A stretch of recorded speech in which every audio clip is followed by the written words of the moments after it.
I'm such a god, dude. I'm a god, and I fix everything because I am a god. Yo, what's up? Hey, is it still laggy? We're okay? I can't hear you at all. Okay, I'm not a god. Hello, hello. Can you hear me now? Yeah, much better. Cool. You're good. Uh, how's my audio? Sounds great. All right, cool. All right, let's go live since I'm sure you're streaming on your end. All right, guys, we are back with Destiny for another very heated Israel versus Palestine debate. We're going to be talking about the Jews, the Palestinians, the terror. No, I'm just kidding.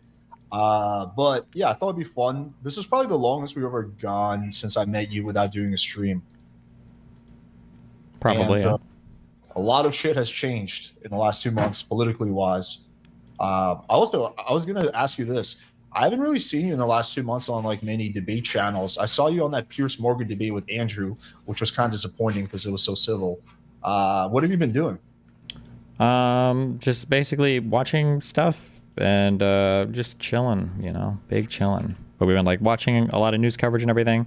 All of the kind of like conservative platforms, I think, have kind of taken a break from any super confrontational arguments since they won the election. So I think they've been kind of like chilling because they don't have to do anything. And then we've just kind of been watching the collapse of the empire, I guess. Yeah, so I guess let's jump with this. So why do you think Democrats lost the election? Um, my personal feeling is it was a big referendum check on like inflation. I think that incumbent parties all over the world had a huge issue. I think that people saw prices going up. It's like a really easy thing to feel really bad about. And then any edge cases where Democrats could have made good headway, they fucked up on. So I think they did bad messaging around stuff like all the woke issues and dumb shit like that, basically. Well, Kamala didn't really mention anything Vogue. This would be going back to way to the past. Like Kamala didn't run on anything Vogue. I do agree it was a referendum on the incumbent party, but Mexico, we had from the Moreno party, Scheinbaum, she won, and she's from the same party as AMLO. So there were some exceptions to that. Mm-hmm. Do you think there's anything else to contribute to besides a referendum on the incumbents? Um, I feel like that was a big one, yeah. Like, were there other things? I think like some of the woker issues, I think probably impacted it a bit. Um, but I think I would say that was the big one. Yeah. I don't know what else I I would mean. say I would say there's a few other big things. You can just tell me if you agree, disagree with this. I think that a lot of public's trust was hurt with the Democrats because they pretended for so long like Joe Biden was fine, and then kind of during that display, it was just a disaster. I think that hurt people's trust in the Democrats.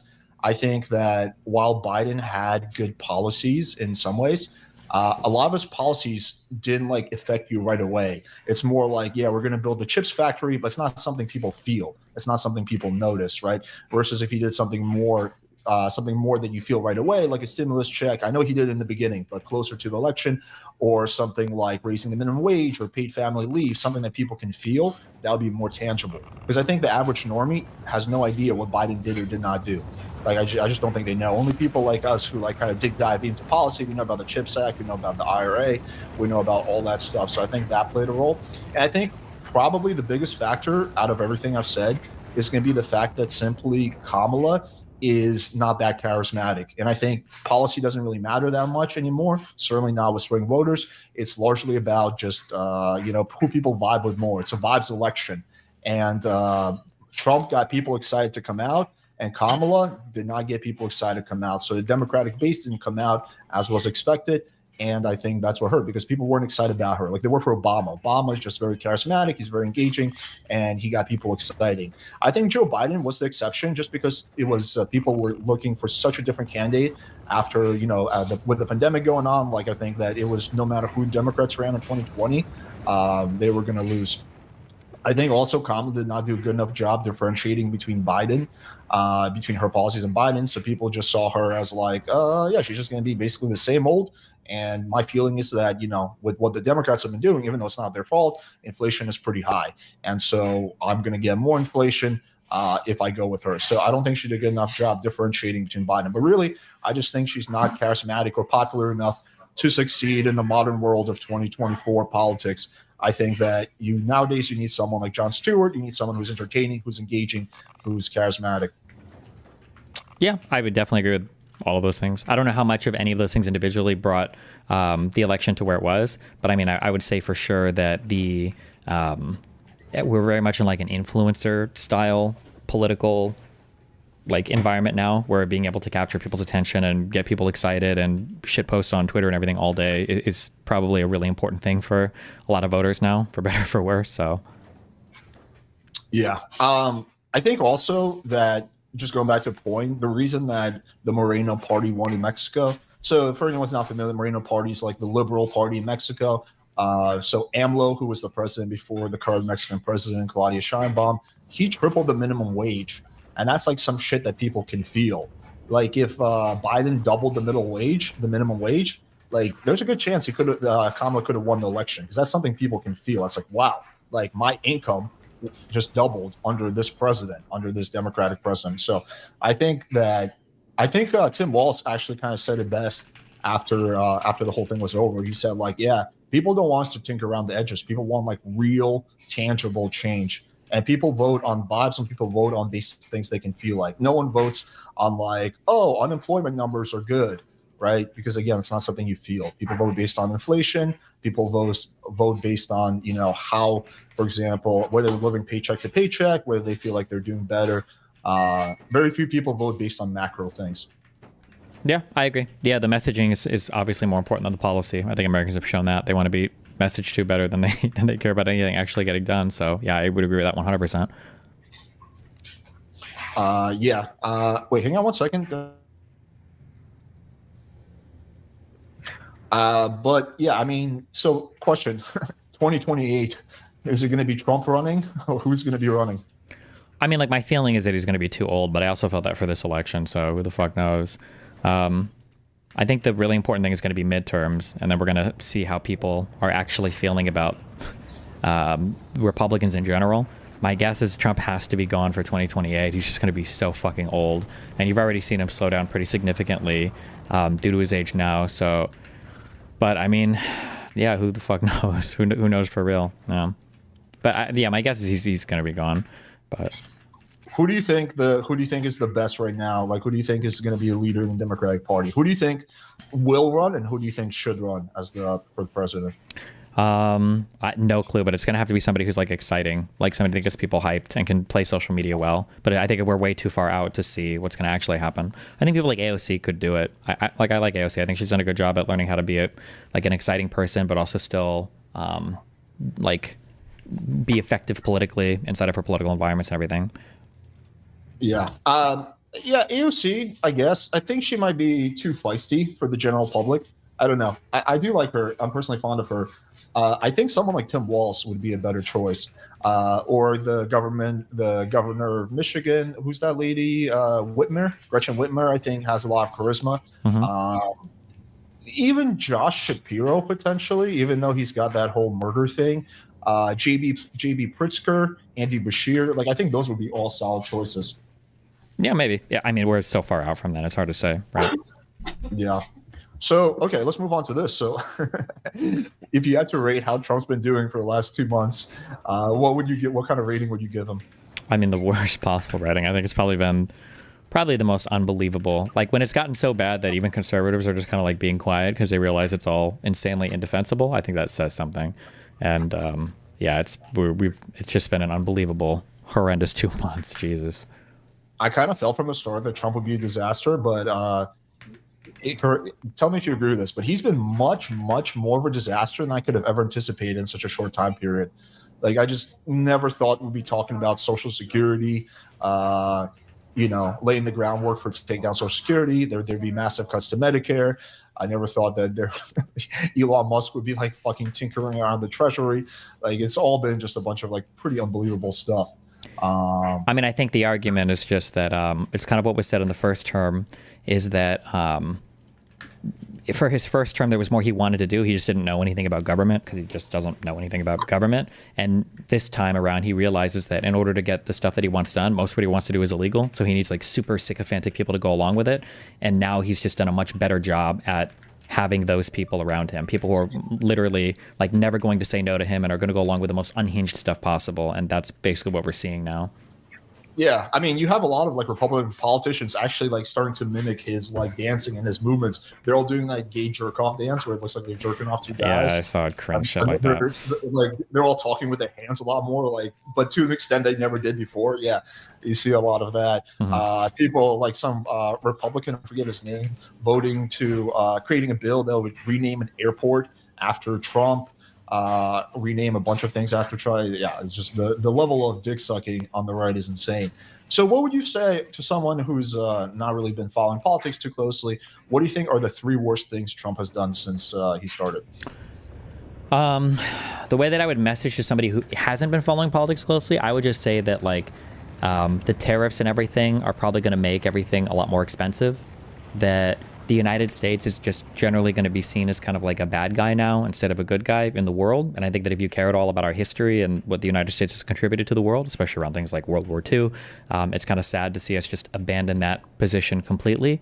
And then I would say that our, I don't know if I would fixate on Social Security or Medicare, but I don't know, probably something in the vein of that.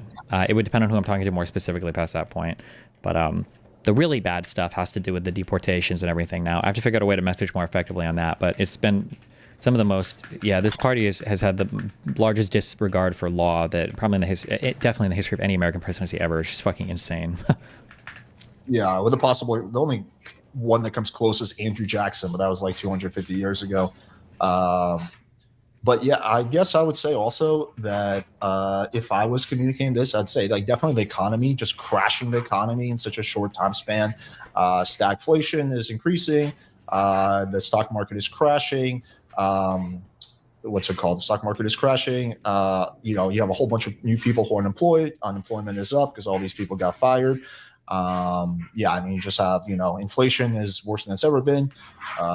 Republicans used to talk about the price of eggs leading up to election. Now they've completely stopped talking about eggs at all because the price of eggs is even worse. Just kind of destroying the economy in such a short time span. And it's only going to get worse.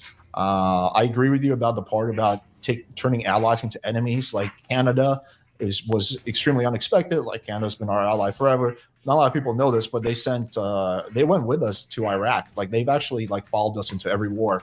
And even though obviously their military is nothing like super, they've contributed. It's like a fraction of a percentage of a fentanyl actually comes through the Canadian border. Like as far as allies go, and Canada's like our strongest ally, or top 10 strongest ally. So kind of really souring those relations. I mean, you have just now, like, for example, all American alcohol being banned from the state-run alcohol stores in Canada. And those are like the largest alcohol purchasers in the world. So you have just like a lot of shit like that happening. For like no reason too. Like all of this is happening. It's not even like anything was happening where it's like, oh God, we need to crack down on Canadians. Like all of this is just like totally unprovoked. Yeah, like, it's totally random. No reason for it. Doesn't benefit the American people in any way. In fact, I would argue that I watched both what Trudeau said and also that guy Pierre Bolivar, who's the opposition party. And in both of their speeches, they seem more empathetic towards the American people than what Trump did in his speech, where he was like, "Look, yeah, things are gonna get a little hard, but people understand. People are okay with it. People know things gotta get worse before they get bad." It just doesn't make any sense. It's so fucking weird. It's just horrible. Yeah. Well, it makes sense if you look at it through this perspective. This is a conspiracy theory going around the left, but I don't think it's that crazy.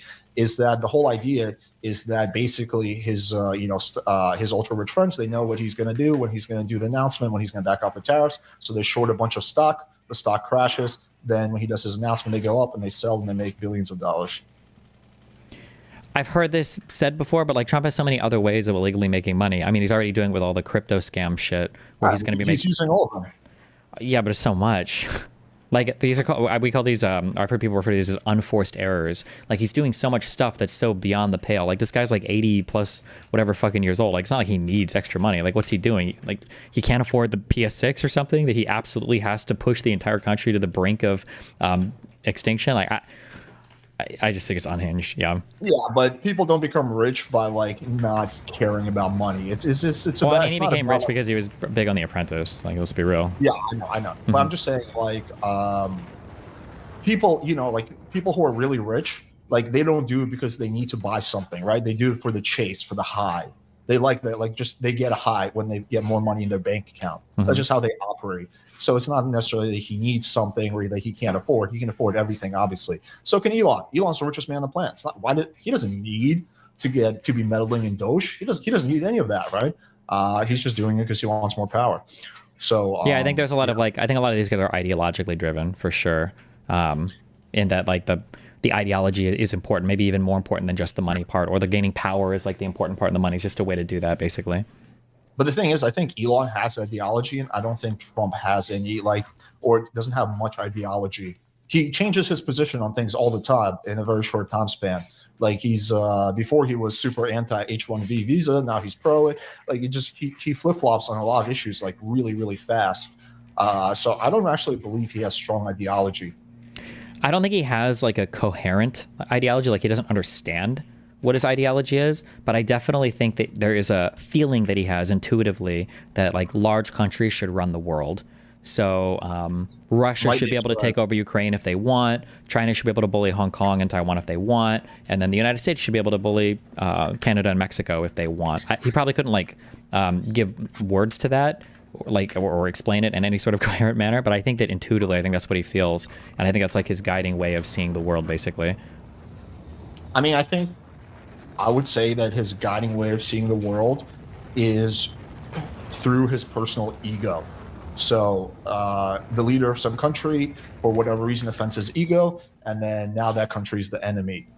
Leader of some hostile power actually validates his ego and says good things about him, which is why is Putin like never talks shit about Trump. Like Putin only ever says good things about Trump because he knows.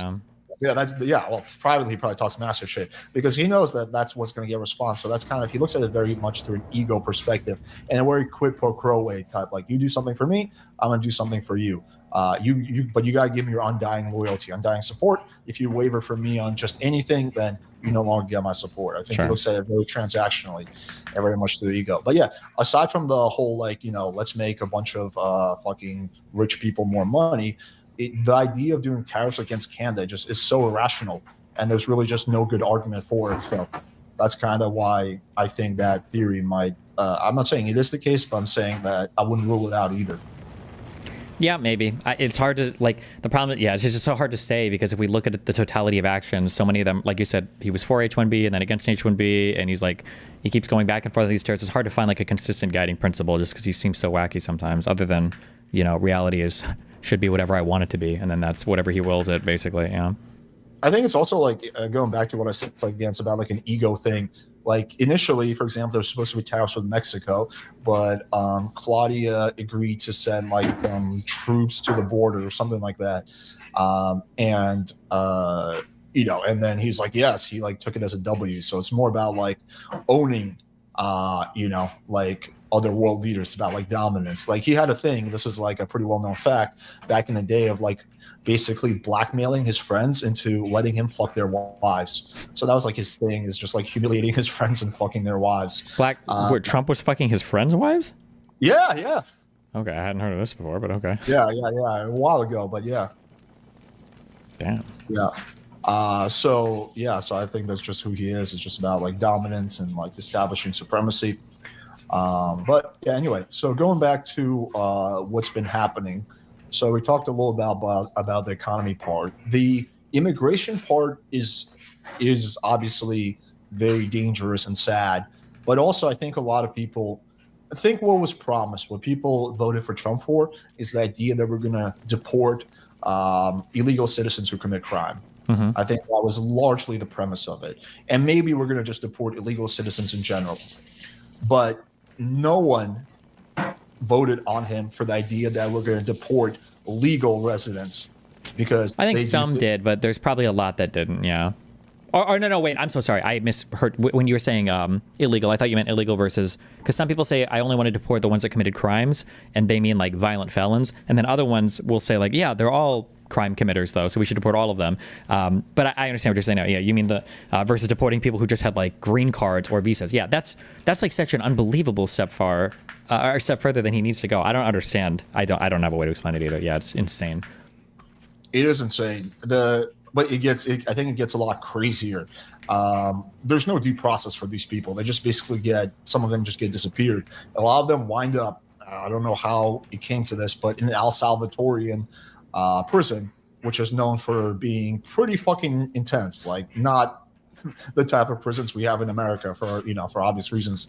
That is crazy that someone who is here legally, is a green card holder, can wind up in not just deported back to their home country, but wind up in an El Salvadorian prison because they protest or because they say something that is not in line with the administration. Like, that is just fucking nuts. Yeah, I agree. And the whole way that they're arguing it legally is insane as well, because if their legal arguments are allowed to stand, they can basically deport anybody they want in the entire United States for no reason. Kind of fucking crazy, yeah. I don't see this argument being made a lot on the left. I guess because for obvious reasons, it's not really a popular argument. But the argument I would make is that if we look at statistics, immigrants are just better than native-born Americans. They commit less crimes than the native-born Americans. They pay more in taxes than native-born Americans. They work harder than native-born Americans. They hate around. Like, there's a misconception, I think, that like immigrants are going to be more likely to commit crime, or they're going to be more likely to be a drain on the system. But that's like not statistically true. That's not borne out in facts and studies. I think that's like an important argument to make. What do you think?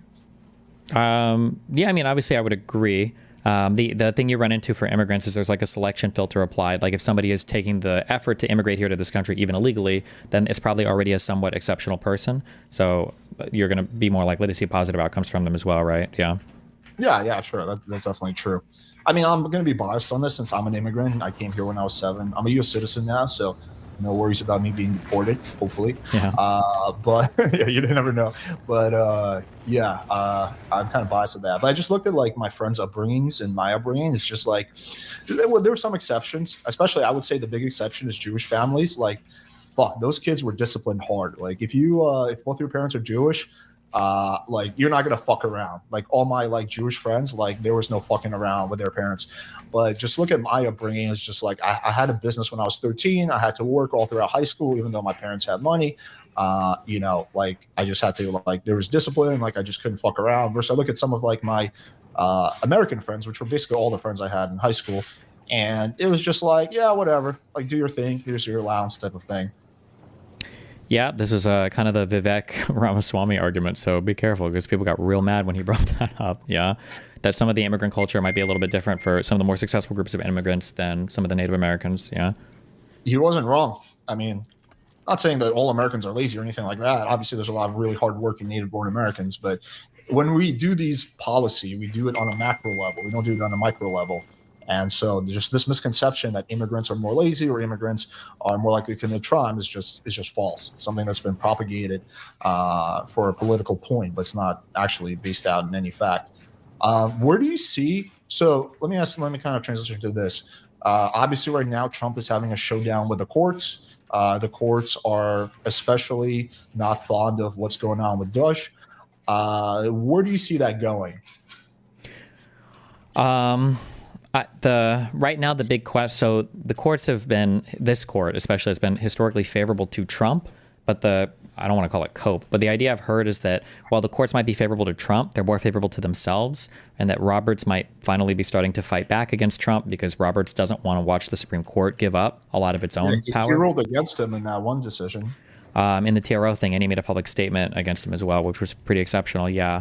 So, I mean, like, there's a chance that Roberts might see, the Supreme Court itself might see itself under threat right now from Trump, and they're not going to be willing to give up power to Trump just for the sake of giving up power to the president. So maybe the Supreme Court will rein him in. I mean, we'll see. The government is getting like fucked by the courts in like 20 different ways, but they're trying to just go, push through it at breakneck speed and ignore what's happening. So, yeah, but I mean more like Trump just decides not to listen to the courts.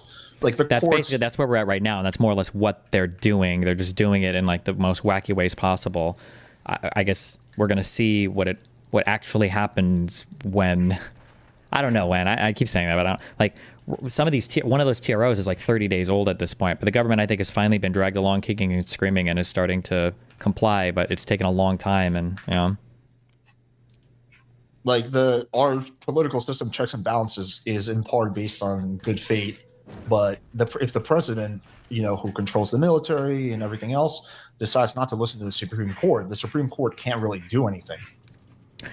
Yeah, but I mean And that's true of I mean that's yeah. I mean checks and balances isn't there to protect you from a dictator. It's just to make sure the system, like everybody playing within the rules, has appropriate checks and balances on the things that they can do.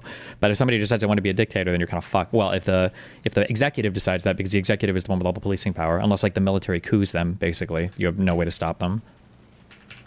Yeah, which I don't think would actually happen in America. Maybe not. Yeah, who knows? We live in wild times.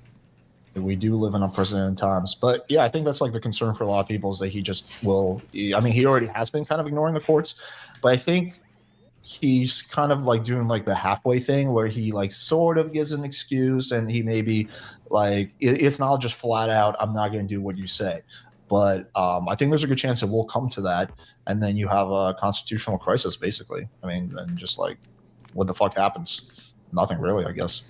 Yeah, I mean, we're kind of sort of there. I mean, the big one will be, I guess, if the Supreme Court shuts something down. But I mean, who knows? It's hard to say. When it comes to like court shit and all that, like most Americans just don't really give a fuck anyway, because it's kind of nebulous. Like nobody really knows what the job of any of the courts are or anything. So I don't know. Yeah, it might be that he completely defies the courts, but then like nobody ends up caring at all about it anyway. So. Are you seeing, from my perspective, just from everything I've seen, I'm seeing kind of like a Tea Party on the left type of thing emerge. You can kind of see it in all these Republican town halls where they're just getting shut down by their own constituents, by Republicans, are not happy, especially about Doge. I think there's a saying that I think is very true. A lot of people don't really recognize something as a problem until it affects them. And I think a lot of people are being affected. I mean, there's a lot of videos on YouTube and X where you see Trump voters saying like, I did not expect to lose my job. I feel so betrayed, blah, blah, blah. I think you're seeing definitely a movement on the left just because of how extreme the Trump administration has been on certain issues. So I do think those people will care. But I guess the tough thing is like now, I'm not sure if you're familiar with this, but you have Trump like basically bullying the law firms that are suing him or involved in like suits against one of the Doge policies, basically saying that he will sanction them through an executive order unless they do this or that. And you have a lot of law firms now backing down from cases or representing certain clients because it's just like, hey, it's not worth it to us. Have you heard about that? Yeah, so this is like a thing that nobody would care about because it's all like weird legal stuff or whatever. But I would argue, depending on the form, I mean, this is probably some of the worst behavior that this administration has taken part in, which is them literally, Trump is going through and he's like issuing executive orders and he's naming all these lawyers or law firms that worked with anybody that was investigating him in the past. And now he's basically demanding from these law firms, you need to give me tens of millions of dollars of pro bono work. He got $40 million worth of pro bono work from something Ellen Cooey, it's Eli Cooey or something, and then I think he got $100 million from the next law firm that he extorted. And that like weaponization of the government of just saying that like, oh yeah, I'm just gonna start doing this now is unprecedented and insane. Yeah. If you saw Biden do that, the right would be talking about nonstop. It would be a big thing for like forever. Yeah, but the problem is they've already convinced themselves, because people on the right will just say like, oh no, well they've been doing this the whole time anyway, and it's like, okay, well then what can you say? Even though there's no proof of that. But I mean, there's no cases of the Biden administration like threatening or extorting law firms like that. That no one even makes that claim. Yeah. Because that's so far from the truth. Yeah, I think that part is crazy, even though I don't think it's really gotten the attention it deserves in the news about just the extorting law firms. I think also what is equally probably as crazy is all the frivolous lawsuits he's involved in now. And then I will never take conservatives seriously again when they talk about like freedom of speech or whatever. The idea that Donald Trump is literally suing fucking pollsters or media companies because he didn't like the interviews they gave is probably some of the worst and most egregious attacks on the concept of freedom of speech in U.S. history. It's just, all of this is like unprecedented. That's wild to me that somebody can say they care about freedom of speech and then the president is suing, like he's suing the seltzer polling lady and her company from Iowa because he said her poll was bad. That's just insane. Like there's no excuse. It's just Well, crazy. let's explain the details for the craziest one, which is he's suing. Who's the company that did the interview with Kamala? Yeah, that was the media company. It was either ABC or NBC, or no, NBC, or I it might think. have been CNN. Actually, I don't remember. But it was, yeah. He said that they cut that interview unfairly, so he's like suing them. I don't even know under what defamation or what. It's CNN. Yeah, he's suing them. Yeah, because of that. It's just like, and it's crazy. And like, imagine. It's so stupid. I feel stupid saying this because it's like so obviously fucking horrible. Like, imagine you see Donald Trump is literally writing personal executive orders targeting every law firm that's ever worked against him in the past. Like, do you want to be the law firm, or do you want to be in-house, lawyers for CNN and defend CNN against these Trump lawsuits, knowing that your career literally could be on the line? You could be targeted next. It's unbelievable. Yeah. It is unbelievable. Yeah, the suing CNN about something where he wasn't involved at all because he didn't like the way they edited the Kamala interview. That is just completely unprecedented. Like that, I don't think that's ever happened before. Something that doesn't involve him. Yeah, you're right. I don't know what even he's suing for. That can't be defamation since he's not involved in it. I mean, he can sue for whatever he wants. It's just you can list whatever you want on a complaint. Like, he sued Facebook and Twitter X for infringing on his First Amendment rights when they banned his account. This is a ridiculous lawsuit, but they both settled now because he's friends with the CEO. So it's like, okay, well, this is fucking stupid.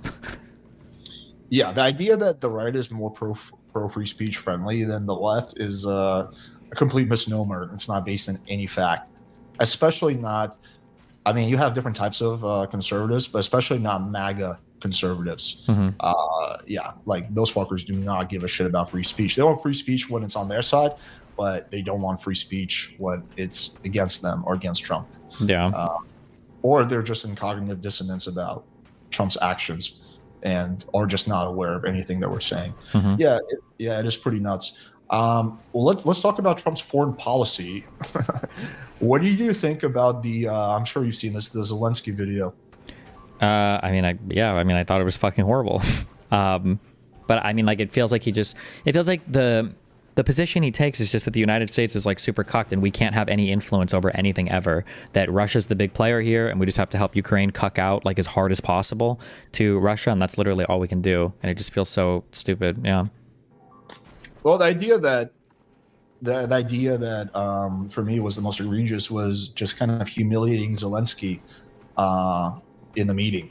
I think that I like Zelensky's English is clearly not that great, and he speaks Russian, Ukrainian, some English. I speak Russian, so I understand how Russians speak. And I think what happened, here's my interpretation, is that because this all started when JD made that statement about how, like, hey, we're going to be looking, we need to try peace or whatever. And then Zelensky was like, well, how are we going to do peace when Putin has broken his word in the past?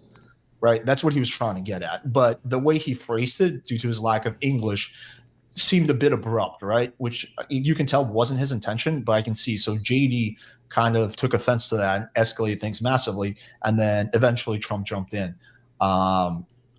That was my interpretation. A lot of people believe, though, that was the plan all along, like that they had planned in advance to humiliate Zelensky. What is your take on both of those options? I mean, it felt like a setup. The thing that Trump said that I feel like made that sound worse than anything else was when they hit the end of that, and Trump literally said, "I'm glad I let this go on for so long so that you guys could see this." Made it feel like a setup. I mean, we can say that like maybe Zelensky sounded like he was phrasing something a bit aggressively because of English being a second language, but I mean, you should know this, right? Like, it's just like Vance's whole posture was just insane. We've already like crashed our relationship with all of fucking Europe thanks to Vance's speech in Munich at the security conference. Yeah, I don't know. I don't think I wouldn't view any of it as accidental. Like, I wouldn't give them the charitable interpretation of it. I think what a lot of people on the right don't realize is that when we piss off Europe, we're just pushing them in the loving arms of China. Like, there's a meme going around, which is like Xi Jinping is just like sit back and win, right? But that's kind of what's happening when you basically, like, America still has to some extent massive influence all across the world, and that's why the dollar is the main currency and whatnot. But you piss off all of Europe, then they're going to turn more to China. They're not going to turn to Russia, but they could very easily turn to China. So you're just giving basically just long-term foreign policy. It's really, really bad to burn bridges with Europe, to burn bridges with Canada, to burn bridges with Mexico, to burn bridges with all of Latin America. None of it is good long-term policy-wise. Do you agree? Yeah, of course. It's literally just suiciding our relationship with the rest of the world for no reason. Yeah. Yeah. Let's see. What other topics is there to bring up? I guess Israel and Palestine, our favorite discussion. Something that you and I have engaged with heavily. What do you think about Trump's ceasefire? I mean, it didn't last, so there was no real ceasefire. It just seemed to be a failure. Yeah. Yeah. I mean, I think it was obvious from the start because you had Netanyahu going on Israeli state TV and saying that this is only temporary, that this is just, this is not going to last long. Because obviously there's some people who were pissed off about that. Mm-hmm. So I think it was pretty obvious from the start that it was a sham. What do you think about America getting involved in Gaza and actually putting some American military contractors on the ground? It just seems fucking stupid. I don't think it'll ever even happen. I think Trump just says shit like that for retarded reasons, and then no. My friend is former military. Mm-hmm. He has a friend who's big in military contracting, and he already had a call, basically, to be stationed in Gaza. Sure, he might have, but I would bet my life there's zero chance that the United States is gonna like seriously get involved in something like that. It's a retarded idea for like 50 trillion different reasons.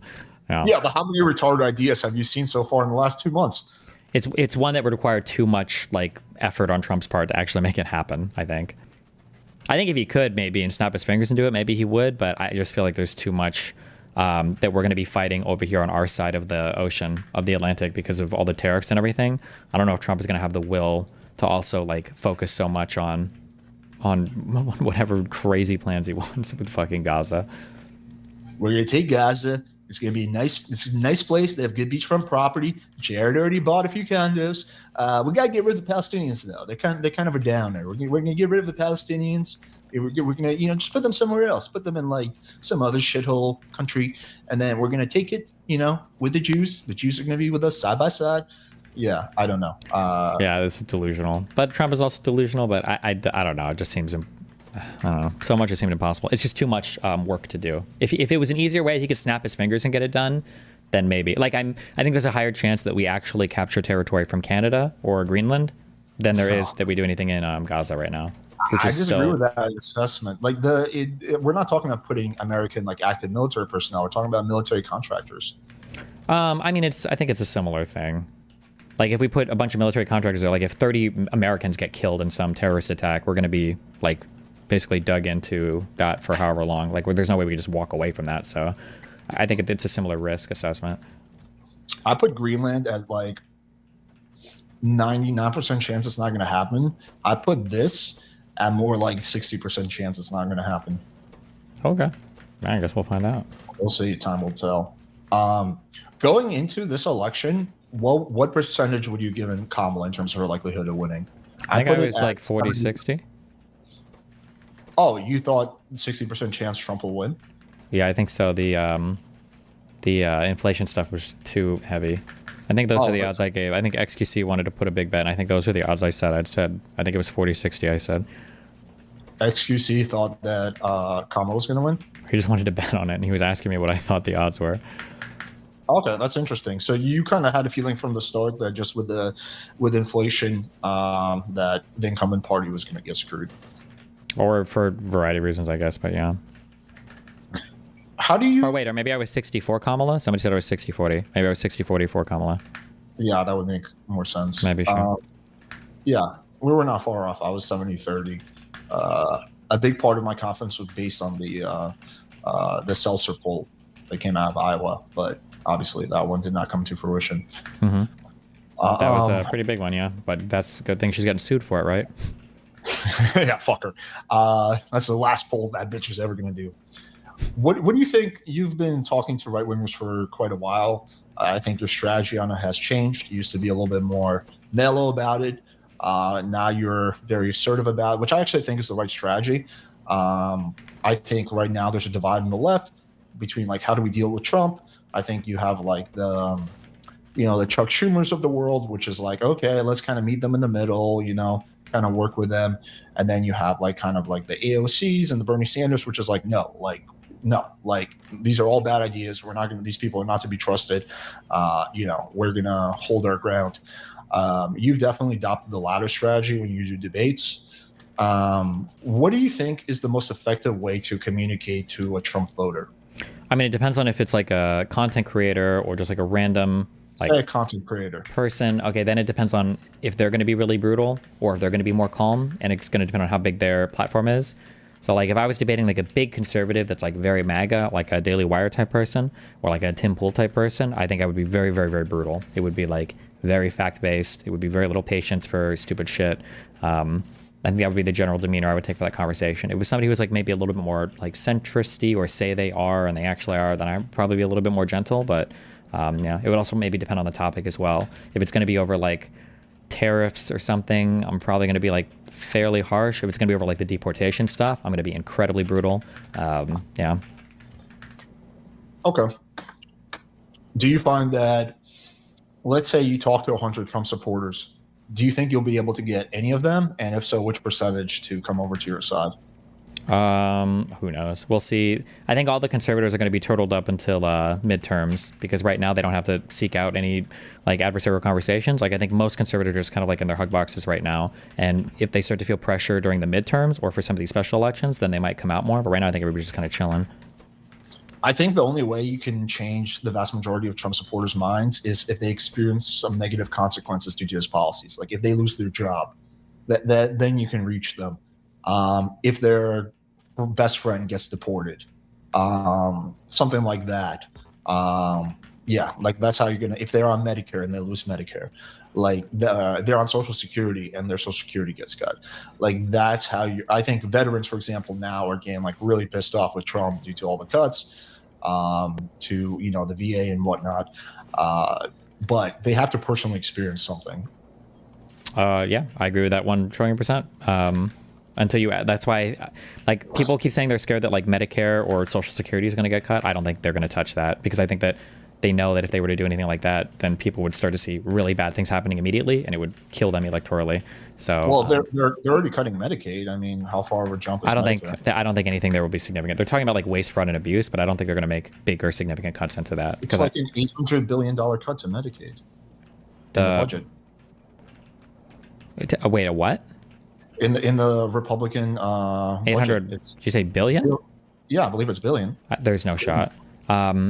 Also, I don't even know how much of the Medicaid funding comes from like the federal government versus the states or whatever. Maybe, I don't know. I guess I'd have to look into it. But I think a big part of it comes from the government. Are you thinking Medicare? Fact check me, guys. No. Medicare is old people. Medicaid is poor people. Medicaid. Sanjay, a panelist weighs impact of 880 billion proposed. Oh, they've proposed Medicaid cuts. Was this for budget or? Yeah, it's a budget. It's already passed. I believe was it the House or the Senate? I think the House. And this is okay. Also, sometimes for whatever reason they measure these things over longer time periods. So this is what it would be over a decade. Or these are, and so it's like a resolution to target to try to cut it by 880 billion over a decade. So we'll see how much that actually bears out, basically. I mean, I think the whole how much is the whole Medicaid budget? It's like it's like $1 trillion and something. I don't know how much we spend on Medicaid. I'm more familiar with Medicare and Social Security, so I'm not sure actually. I don't think Medicare is going to be touched, at least not yet. But Social Security, you kind of see the groundwork being laid down right now for the cuts. That's why they're making shit up about like, oh, these checks are going to, people who are 200 years old, which is not happening. Or you see, for example, right now for Social Security, they cut the phone line, which like, yes, I know, like us young people, we can do shit online, but old people, like they don't know how to use the fucking internet. So you already see like the groundwork being laid down to cut Social Security. We'll see. I think they should, because it would be electorally fucking suicidal for them to do it. But so that's why I doubt they'll do it. But yeah, I mean, we'll see what happens. It would just be so bad if that actually started to happen. Well, I mean, I think laying off a bunch of government employees is also really bad electorally. I mean, you're basically turning off a lot of people who voted for you. Yeah, but you can like, one, it's not that many people that are being laid off, and it might not be targeted to like swing states. Like even if you lay off, 50,000 workers spread over how much of the U.S. and how many of these are even in like competitive areas, like you can get away with it. But if you start making like broad cuts to Medicare or Social Security, like old people are your biggest, most reliable voting base, and they're going to get super ultra ass pained. And But then why cut the phone line that they have for? That's going to piss them off too. It's probably easier to shuffle around the blame for that. Like phone line gets cut, it's really just because of government inefficiency or whatever other bullshit, they like to say. Conservatives will do things to sabotage government and then blame the inefficiency of government on what was really their fault. But okay, yeah, it feels like you're actually a bit more optimistic than I am. I'm fairly optimistic just because this has been like the thing that has always been our saving grace for as a Democrat, I guess, or the thing that's like always been the saving grace when it comes to dealing with Donald Trump is that he's very politically retarded. There are just so many crazy unhinged things that he's doing, and we're already seeing in like the special elections. I think they're getting like pretty toast at the moment. There was one, yeah, where they were talking. But I think in the upcoming ones, they're pretty fearful as well, and so. I think without Trump on the ticket, Trump obviously doesn't do anything good for Republicans. And so if Trump's not on the ticket, it seems like they're actually genuinely terrified of getting fucking stomped. So there's a world where Democrats don't do much and sweep 2026, or at least have a very strong showing in 2026. And then going into the election, especially if Trump is either too old or not there, like, I don't know. Maybe I'm too hopiumed up, but we'll see. Or copiumed up, I guess. Yeah, I guess we'll see. Did you hear about this is pretty recent, the election fraud bill that's being proposed by right now, which would essentially make it impossible for women who change their last name to vote? I haven't. No. Okay, you should check that out. I'm not super familiar on all the details, but I know it's like a lot of people on the left are talking about it as like voter suppression, because you would need, I think, a birth certificate that matches your current name to vote. And a lot of women who get married, they change their last name, so they wouldn't be able to vote, basically. Mm-hmm. That would be pretty shitty. Yeah, well, yeah, I mean, Trump likes to play dirty. What do you think about this before we get into Q&A?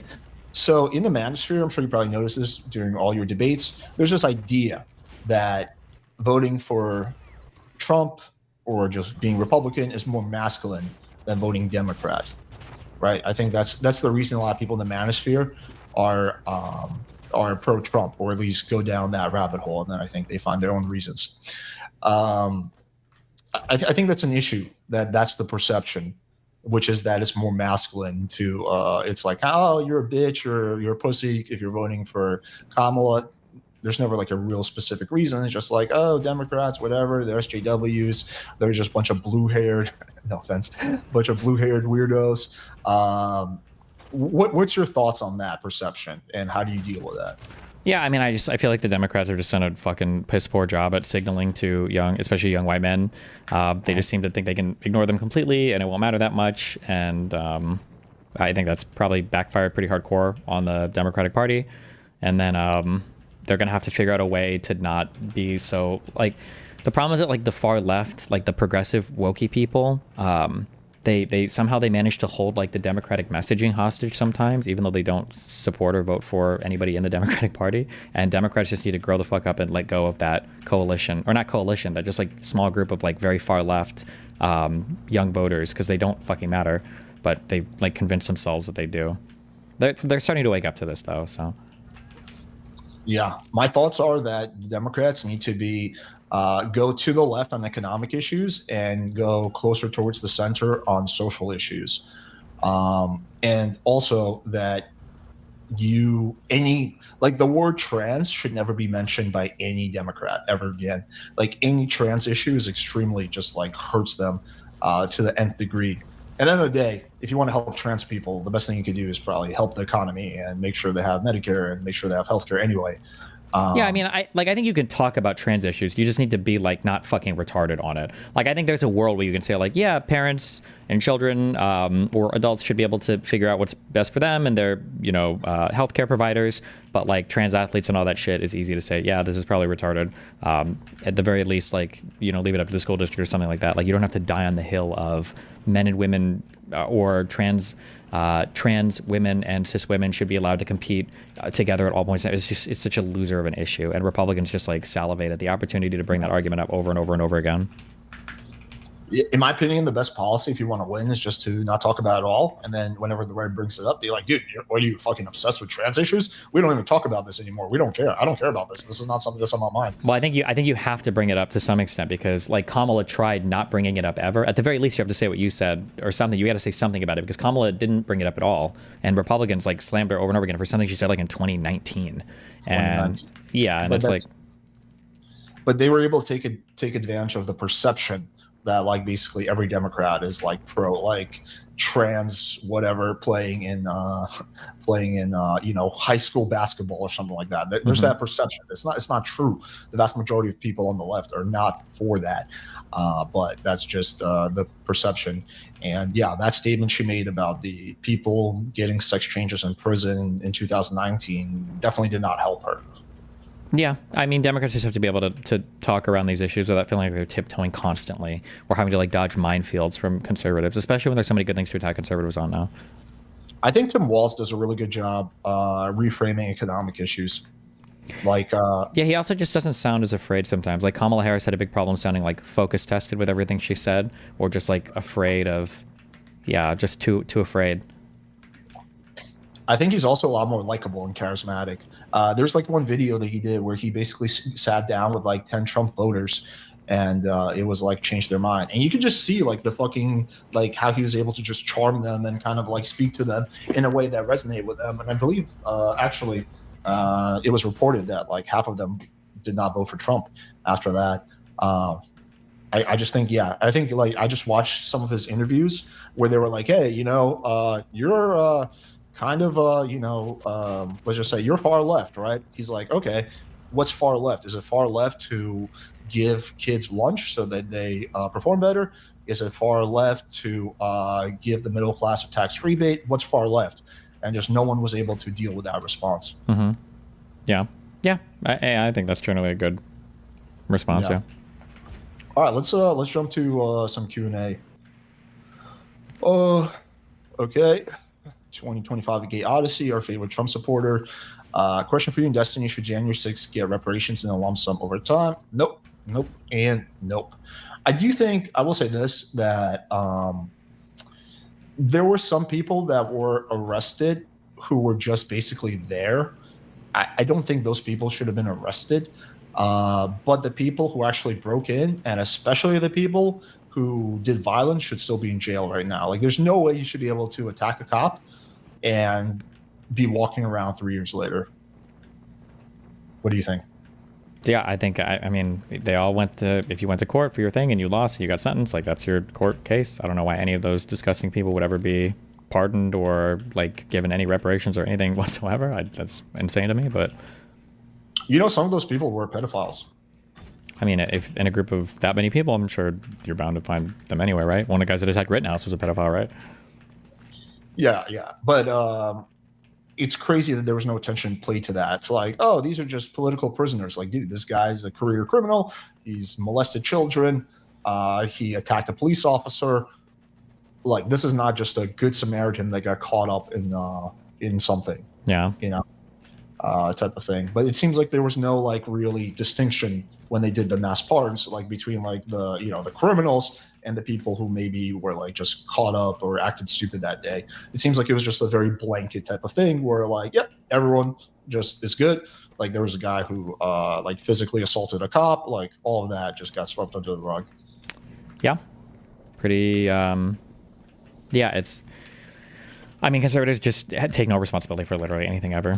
Like, I don't know what you're supposed to do about that. The fact that they can evade responsibility on literally every single fucking issue at all points in time. The one thing they did hold Trump accountable for was the Epstein thing.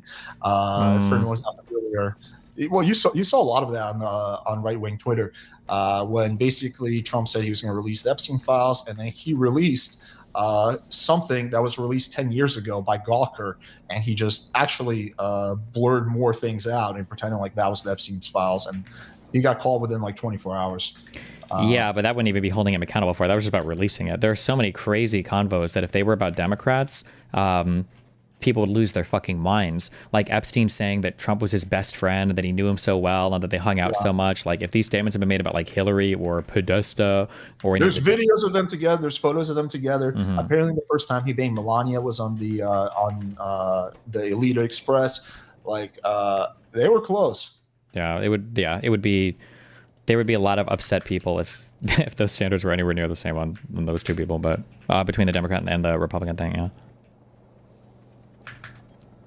Okay, let me, you don't mind if I address some hater comments, right? Knock yourself out.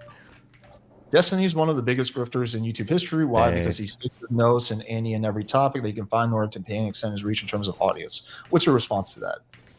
I mean, I'm interested in a lot of topics. If I'm interested in a topic, I'll talk about it. If I'm not, I won't. I mean, is the accusation that I fake my interest in topics, or?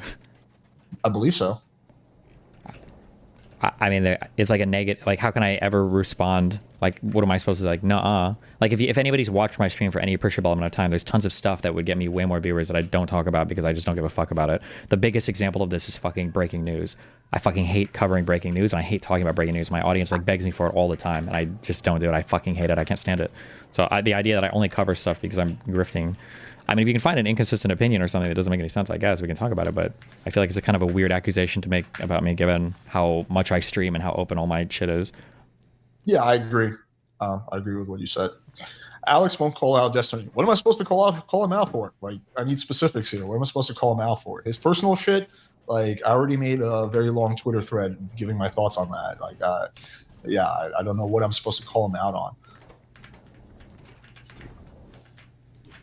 The fact that he secretly voted for Trump, yeah, I've already talked to him about that, and that wasn't cool. But you know, he's learned.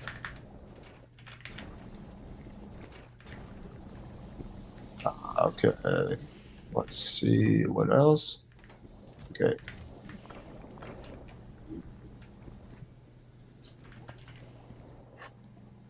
Take this advice.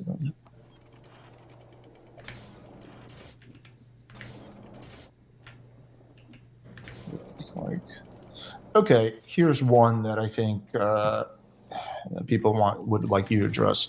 Ask Destiny about his pickup and how he tries to get his fans off Discord and have sex with them by exposing his ex-girlfriend through DMs. By exposing his ex? Wait, what? Ask Destiny about his pickup and how he tries to get his fans off of Discord and have sex with them by exposing his ex-girlfriend through DMs. That only worked one time, and it was with that chatter's mom. And after that, I never did it again because I realized that there's an unethical way to bang your viewers' moms. Yeah. All right, let's see what else. I'm just enjoying the amount of waste there's been in government. How many billions of tax dollars did Dems assign themselves through BS NGOs? I'd like to see like a good example of that. Because a lot of the things that Elon or Trump have claimed to be waste, fraud, and abuse just turned out to be blatant lies, like things that didn't happen. The perfect example of that is the trans mice. Apparently, we're making mice trans, and that obviously wasn't what was happening. There's been kind of like condoms for Hamas. Like, there's been lots and lots of examples of this. So I would like to see like a legit example of this, where there was a billion or even high amounts of millions that were discovered that were wasteful. Because I haven't seen any. Have you seen any? No, I mean, like, if you are like if people were actually finding waste, fraud, and abuse, like they say they found like however many hundreds of billions, why has nobody been charged with a crime yet? That's like really weird, right? Like if you found legitimately like all this waste, fraud, and abuse, then that's a criminal action, right? To be fraudulent or to be abusive, and arguably waste can be, depending on how it's done. So where are the charges? Yeah, I think also another important thing to mention is that like the idea of cutting waste, fraud, and abuse isn't novel. This is not something that just like came out. That's the job of Inspector General. Inspector General looks for waste, fraud, and abuse, and there was all these agencies had Inspector Generals. Now Trump, for some reason, decided to fire all the Inspector Generals. Also, there was a office. It was called the Office of Government Accountability, OGA. Yeah. Or the Government Accountability Office, GOA, sorry, whatever, yeah. Yeah, whose whole job was to fight waste, fraud, and abuse. And somehow that was also cut. So, yeah, so I don't think this has ever been about just fighting waste, fraud, and abuse. I think it's been about reversing policies that they don't like. Mm-hmm. That's my take. Yeah. Destiny and Alex have not said one wrong thing this whole stream. Thanks, man. Appreciate that. Encore MAGA, I believe in free speech. Would you then hold Trump accountable for all his anti-free speech actions? The fact that he's suing CNN because he doesn't like how an interview was edited, the fact that he's suing a pollster because he didn't like their predictions, for the fact that he's basically targeting law firms of people who are either suing him or involved in any kind of legislation, and basically saying either you give me free bono work or I'm gonna fuck you over. Like, what part of, or when he says that flag burning should be punishable by up to a year in jail, which is constitutional protected free speech, or when he says, for example, Palestinian protesters are going to be deported even if they're legal residents. Like, clearly Trump, you may love free speech, but clearly Trump does not give a fuck about free speech. So I guess my question would be, how do you account for that? You're asking the chatter right now, me, or? Yeah, the chat. Yeah, okay, yeah. I think you would agree. Yeah, I don't. Obviously, yeah, it's ridiculous. Yeah.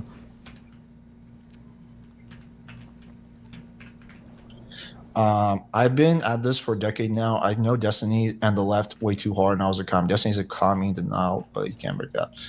This is commie? Yeah. Okay, that's me. It's just yeah. laughable. Actually, my criticism of Destiny is that he's not far left enough on economic issues. Like, I'm to the left of Destiny on economic issues. When you said that, this was a few months ago, that Kamala might be a little bit too far on the left for you, like my feeling was the opposite, that she's not far left enough on economic issues. I'm talking about specifically. Mm-hmm. So Destiny is very much a capitalist who believes in some regulation. Is that accurate? Hell yeah, it is. Yeah. Zelensky thought he was somebody walking into that meeting. Zelensky was put there as Prime Minister of Ukraine by the U.S. He was. Can you address this? I think you know Ukrainian history better than I do. No, it's just a lie that the Euromaidan in 2014 was basically a CIA coup, but there's no evidence for this, so it's impossible to even argue with the conspiracy theory on it because there's no evidence to argue about. Wait, are you saying there's no evidence that America was involved in some ways? Not in any substantial way, no. Everybody just points to one leaked phone call from Victoria Nuland that says that we would have preferred some opposition leader who didn't even win the elections after, like Yanukovych was ousted. So no, there's zero evidence. But we did give money, right? Not really, no. I mean, there are people that have donated various amounts of dollars to various things in Ukraine, but the idea there was some specific organization that was being supported with the intent or purpose of coupping any part of the Ukrainian government. There's just no evidence of this at all. Okay. I was under the impression that there was strong evidence. I would have to dig deeper into this, honestly, because this is something I've just heard. Sure. A lot of people make this argument, but yeah, I'm pretty confident on that. I'm pretty confident. I'm 95% confident on that, yeah. China is friends with Russia. Why would EU go to Russia? Because they're tired of America? Because they're not happy with America?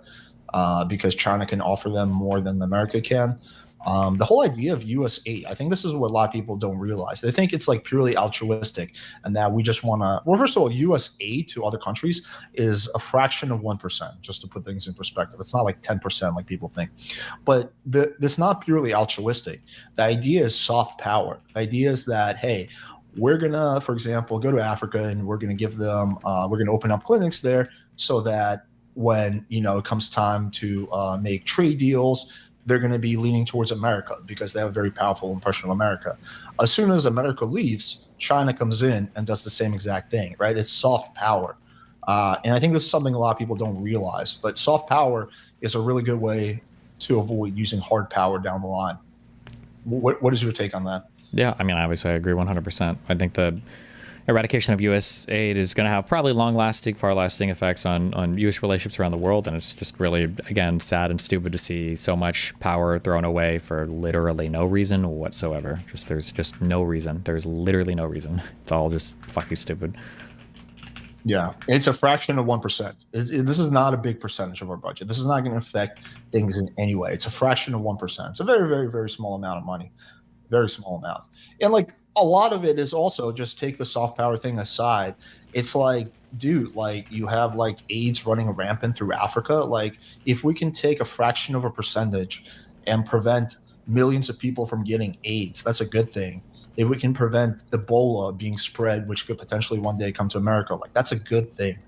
Um, yeah, I don't know. Yeah, and it makes those countries like us and everything too. So it's just really dumb to see all of it get shut Yeah, off. there's an altruistic perspective and there's a non-altruistic perspective to doing it. Can you guys talk about Game and Red Pill? I mean, I don't know if there's anything like super interesting there. I feel like me and Destiny have already discussed this extensively. I think we've already kind of ironed out our disagreements. I guess I'll just ask this one question. It feels like lately for the last, I don't know, half a year, the Red Pill has been just on a downwards trajectory. It's just not as popular as it used to be. A lot of the Red Pill content creators have lost a lot of views and influence. What do you think about that? I feel like a lot of it was probably made super popular by Andrew Tate and the Tates, when like Andrew and Tristan, when they came into the scene, and then probably like leaving the scene probably did a lot of damage. I think it's kind of a basic take, but I feel like it's probably pretty true. Yeah. Alex thought Kamala was going to win election, so his predictions are pretty bad. I put it at 70-30. I fully admit I was wrong. Yeah, I mean, I'm not known for my predictions. I'm not a I'm not a predictor channel where I make predictions. I never that was just something I said during a discussion. But I mean, yeah. if you think that prediction is bad, the guy that donated probably still thinks that Trump won the election in 2020. So they're not that great at predictions either. Maybe not, but yeah, I don't know. I sometimes miss being left. It's easier to talk to people because everyone agreed with me.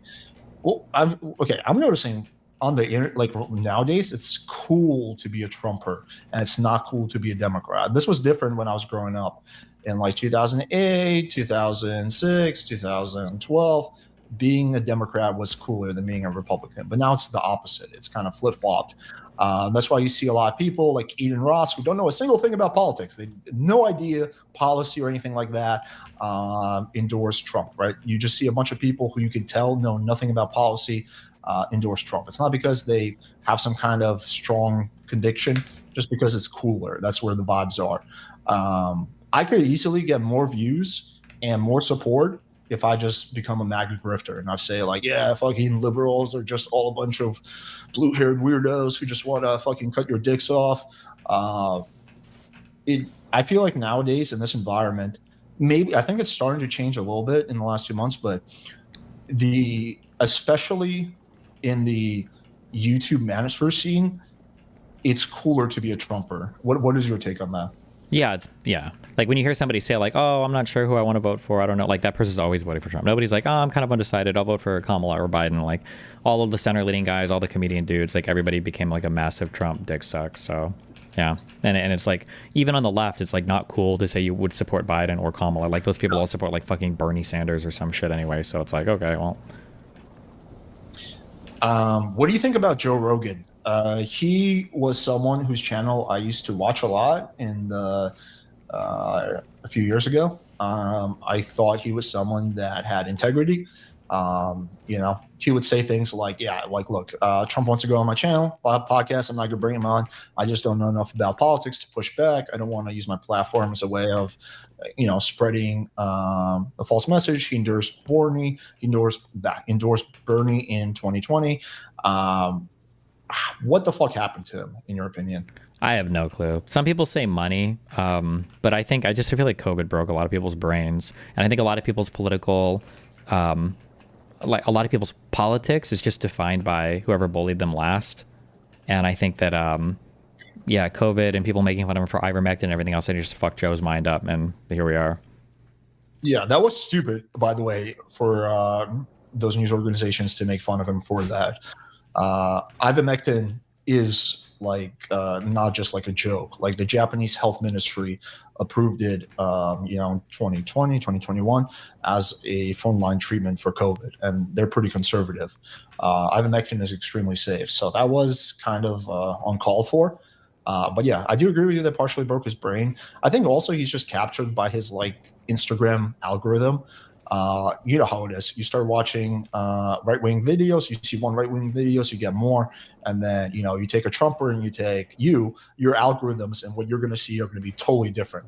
Like there's going to be very, very different. And you're going to be convinced that, it's like, oh, fuck, everyone is shitting on Democrats. Everyone is saying Trump is great, right? So you can get, I think that just some people don't have the wherewithal or the general intelligence to be able to kind of think that.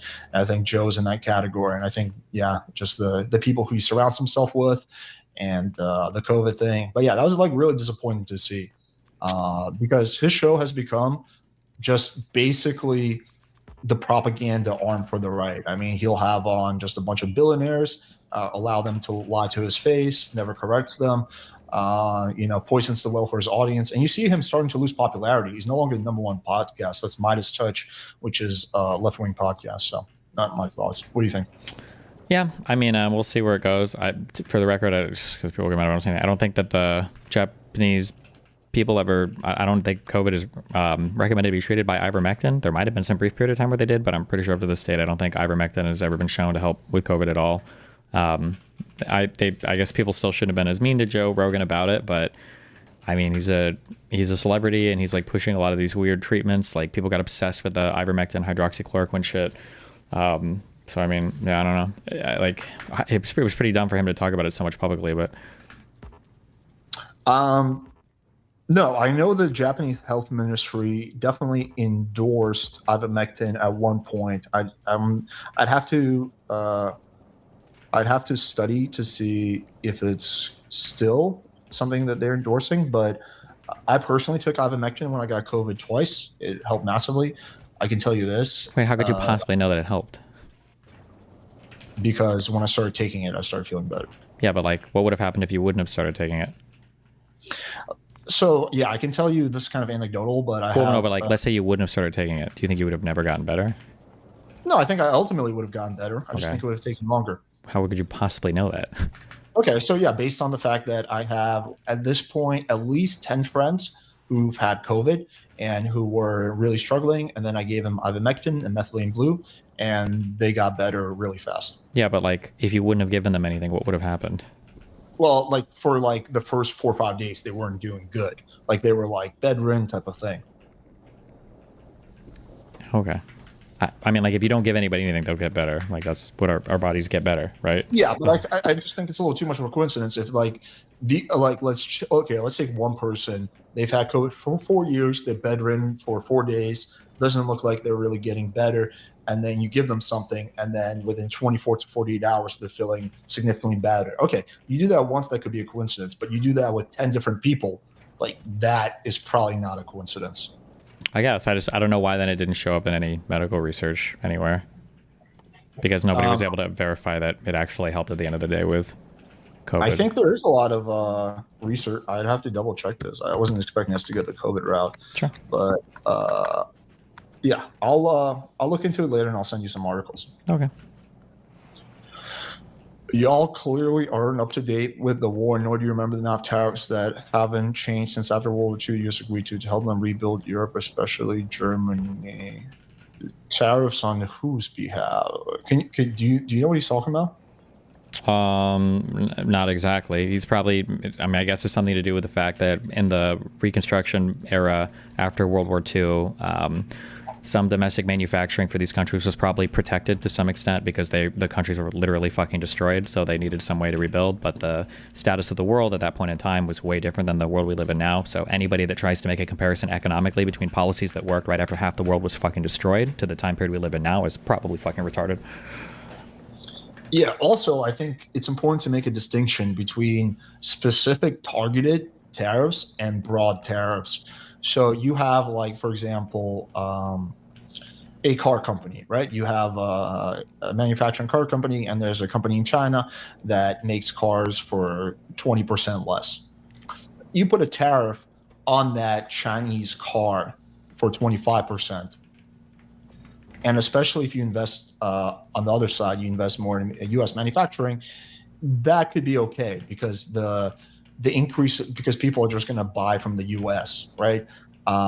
Especially if you, on the front end, also have black car. That's very different than doing broad across the board tariffs because you get retaliatory tariffs.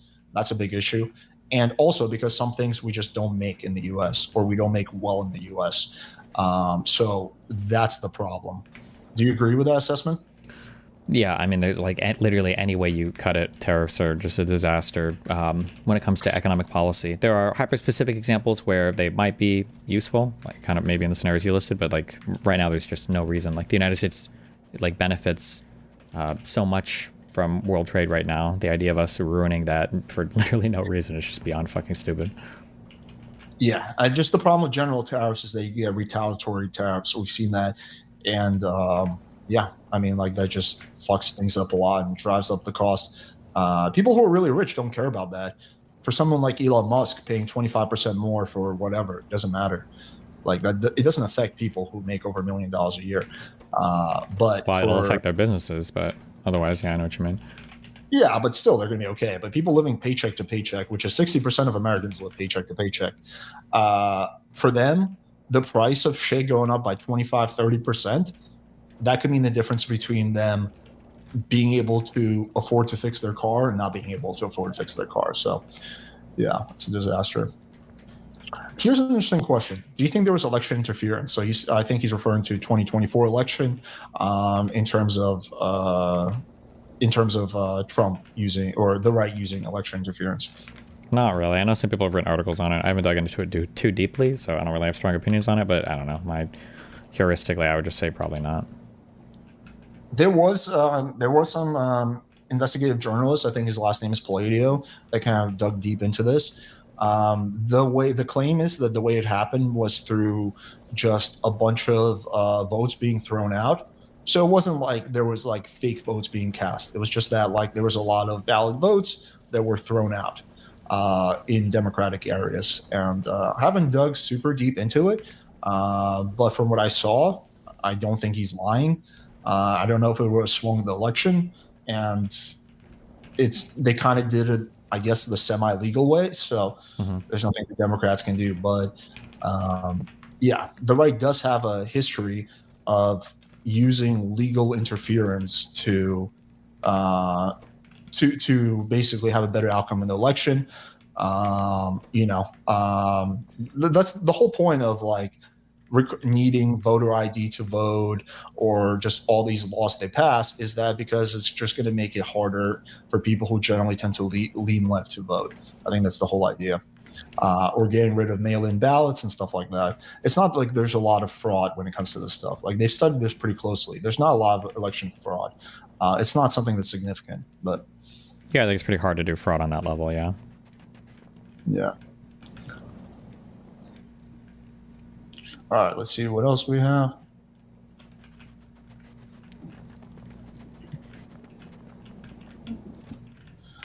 My veteran friends were already let down by the VA. Yeah, so are mine, actually.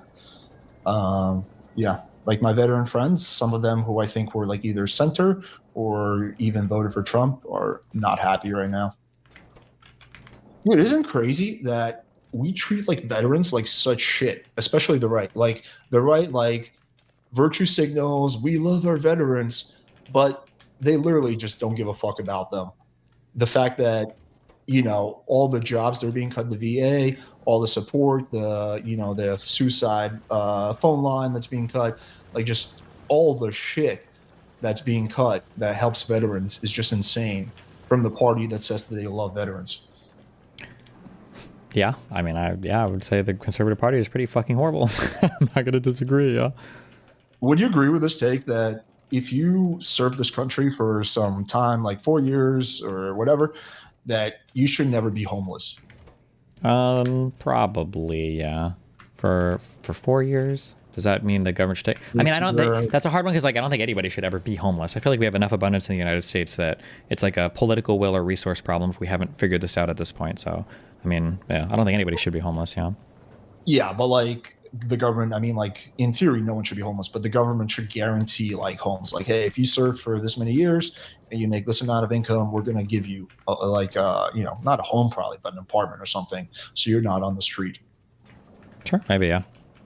I mean, if there are resources for it, yeah. But I mean, Biden passed the PACT Act, right, just to try to help with veteran stuff. But conservatives don't like to fund any part of the government, Yeah, that was very specific. That was with with Pitt Burns.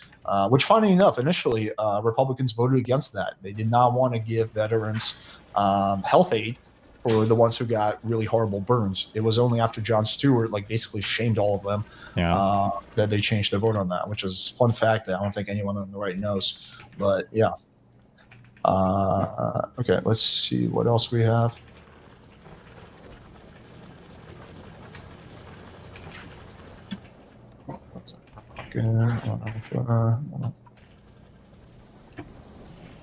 Kamala had California men pass their release dates so she could use them for prison labor. That is true.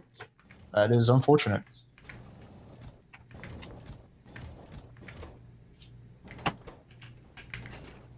There's a solid advice. That's solid advice. If one of the reasons I left, no, there are no trans everything. You must stop or we'll make you relevant over time. Wait, okay. I just ordered food. Give me 1 second. I'm gonna go grab it. Okay, hold on. Yeah, go for it.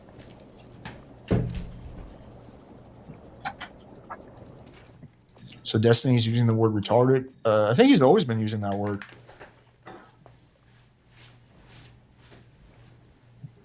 Democrats are less masculine because the anti-working class stream over. Okay, this is just pure delusion. The party that cares, like I will say this, that both parties don't do enough, but the parties that does more for the working class is very objectively Democrats.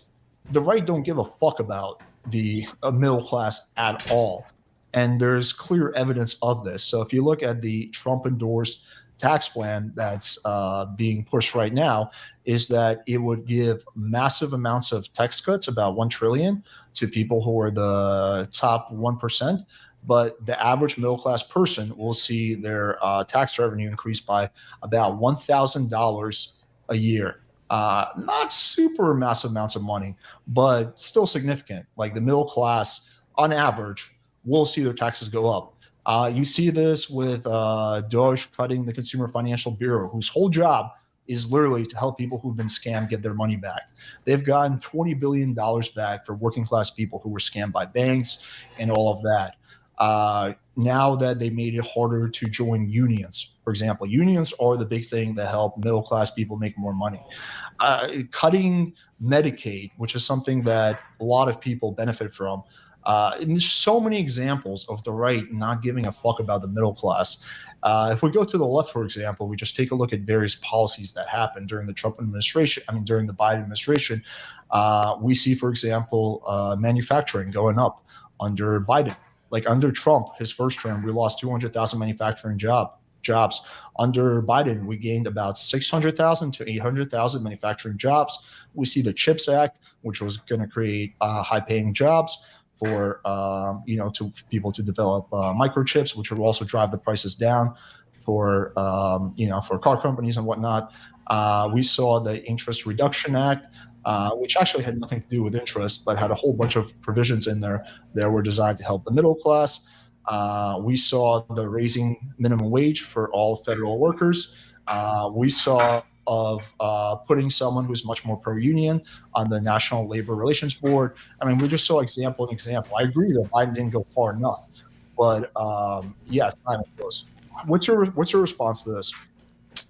I think it's not that big of a deal. I think people focus on it way too much, and there's like other stuff that's probably like a bigger effect. No, I mean like the claim that. I'm sorry, hold on. I have no idea what you were just talking about. My bad. What were you talking about? I just made that up. That Democrats are less masculine because they're anti-working class. No, I think a lot of it just comes from like the stupid woke fixation on the Democratic Party, and then the right capitalized on it really well. Can you give some examples why the Democrats are more pro-working class than Republicans? I think that Democrats tend to be more protective of the social services that working class people are more likely to take advantage of. Like wealthy people aren't going to be using stuff like Medicaid and shit as much. Working class people are probably going to be more likely to benefit from or require the use of like student aid or federal funding for things like FEMA, like disaster relief. Like I will never need FEMA in my life. Okay, I'm rich. I'll just move or leave or whatever the fuck. But like poor people probably need access to those federal funds more. Oh yeah, Same things with stuff like student loans. I think funding of social services in general are usually beneficial, and then things like protecting things like labor unions or like pushing for a higher minimum wage. These are all things that Democrats tend to focus on more than conservatives. Yeah, I think it's a no-brainer. Oh, like expansion of child tax credit. Not doing it. Sorry, go ahead. Can you give me 30 seconds? I just gotta get something. Sure thing, bud.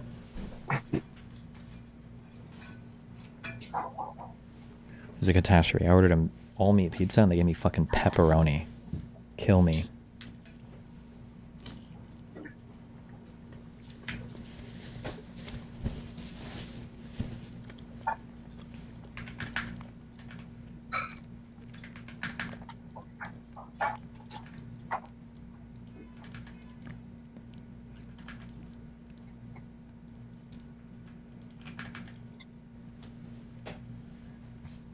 Let's go to the next question. What do you think about Joe pardoning the kids for cash judge? Do you know what this is about? Nope. I'm not familiar. Can you clarify, please? Alex, you're overlooking gay January 6ers like Brandon Strucker, who didn't know he was part of January 6th. Yeah, I mean, I initially, when I started talking about this, I said that I think there were some people that were swept up who didn't really do anything, who didn't deserve. Every single time I've looked up a case where somebody has given me something, where somebody was unjustly held, they ended up always being like some of the worst offenders. So what was that guy's name? Brandon Straka? Yeah.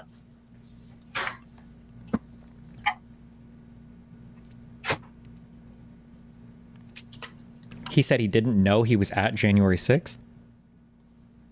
He didn't know he was part of, like, whatever, the riot. Somebody said, so maybe this article is lying, but I just Googled one and I'm saying he was convicted in 2022 of a misdemeanor disorderly conduct charge. Straka was a speaker at a rally that day and, according to prosecutors, posted a live video at the U.S. Capitol where he can be heard yelling, "Go, go, go." Oh. Okay. So wait, who donated or put that message in chat? Is this the guy that you said didn't do anything? Every single time somebody's given me a name from one of these subhuman, degenerate, knuckle-dragging fucks, and every time I look up their case, it should have been capital punishment for all of these people, but every time I've looked them up, they've always been, like, some of the biggest offenders in this case. Almost all of them are disgusting lying filth. Like, all of it, so, yeah. You're totally trolling about the capital punishment, though, right? Oh, I'm at punishment for being at the Capitol. Sorry. Lols. Okay. Will you and Destiny ever debate Rollo again? Me and Destiny never debated Rollo together. We debated him separately. I don't know. I don't think he'll ever debate me again. I think that's been made pretty clear to me. I don't know. Destiny, will you ever debate Rollo again? Probably not. What does that guy even do now? Same shit he's always done, I assume. Playing with fire, his personal shit's very relevant if he's talking about men. Yeah, Destiny did a really detailed video in regards to this. How can people find it? I remember seeing it when it came up. That detailed on my YouTube. Well, I mean, what do people want me to talk about my personal shit every single time I go on anywhere to talk to anybody? Like, listen, what do you want me to say? Destiny did do, I think, a really good job in that video. He bought a lot of receipts, so check that out. He kind of breaks everything down. Also, we're not talking about men right now. Although the people that say that shit are literally simp for fucking Andrew Tate, who basically walked through how to sex traffic 101. So spare me the fucking fake tears, okay? Can you ask Destiny if he tried to set up a debate with Charlie Kirk or Marlon Knowles, he can have whatever host it? Yeah, I would. Oh. Yeah, I would debate either of those guys, 100%.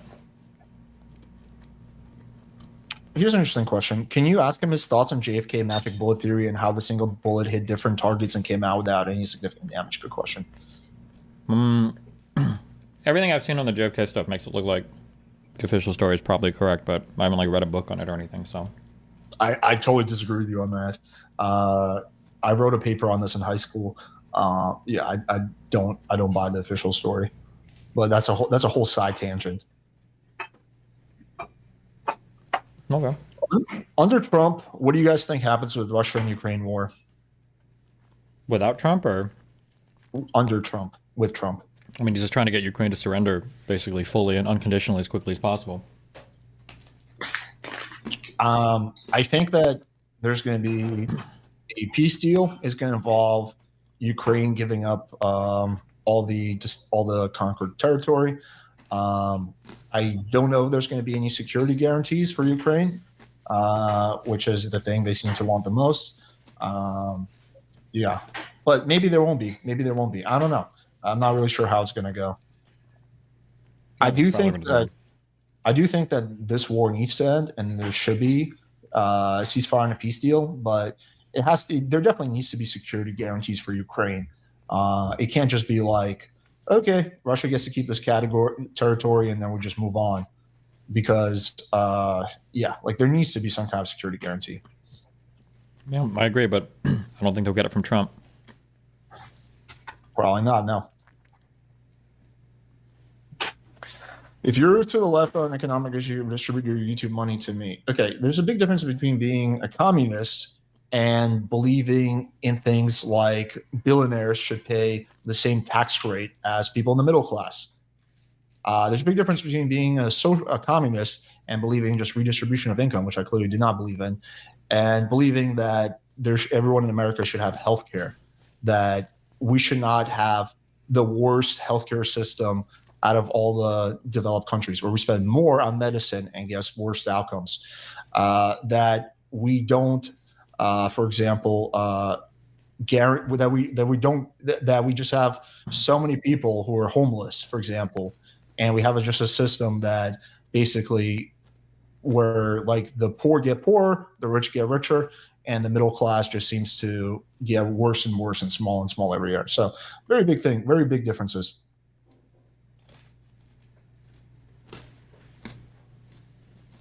Okay.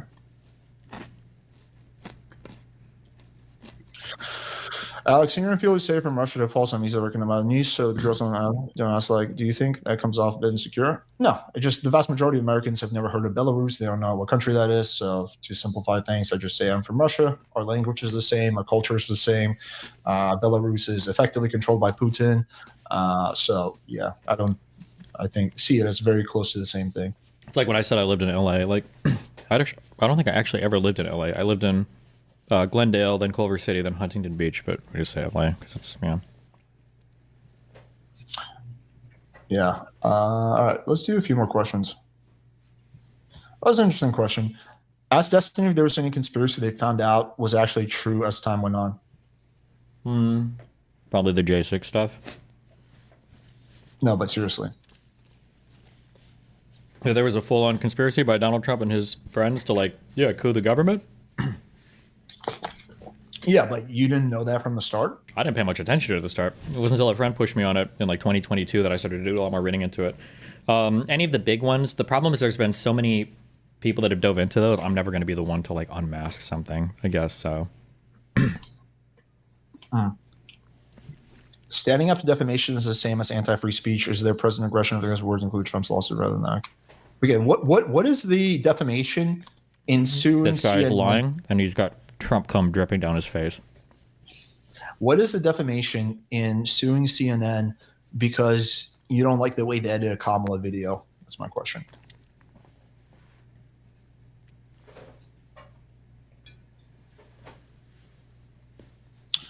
Did Fresh and Fit split, and what's your guys' take on Fresh and Fit in general? I believe they're still together, even though they both have their own channels now. I think it's pretty clear they don't like each other for obvious reasons. Wait, did they actually split? I don't think so, but I think they both created new channels. But I still think they do their thing. But they might just be exploring different styles of content. They could both gravitate towards different things. I mean, I think it's pretty clear when you watch their long form content that they just don't like each other. You can just to me, it's super obvious that they just are not digging each other anymore. From Myron's perspective, he's thinking look, I fucking built up this whole thing. You do very little work. This whole thing relies on me. From Fresh's perspective, it's hey, we have this good thing going, and you have to fuck it up with all the Jew stuff and all the conspiracy and the politics stuff. And they both have good points. Yeah, I mean, I think that Red Pill in general is on the way out.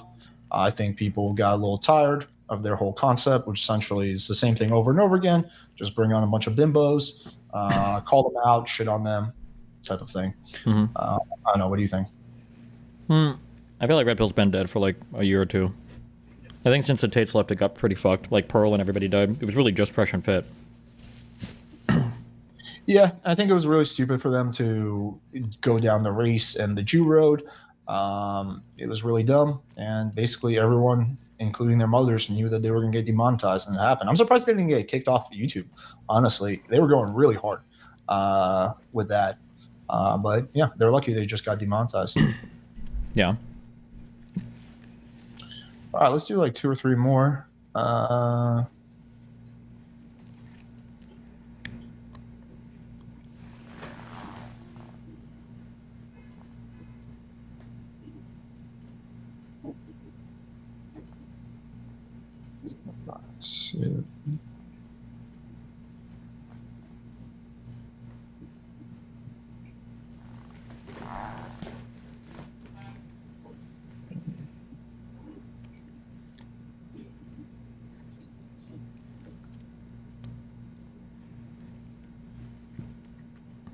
Well, Democrats are pro-working class because they gave federal workers a pay raise.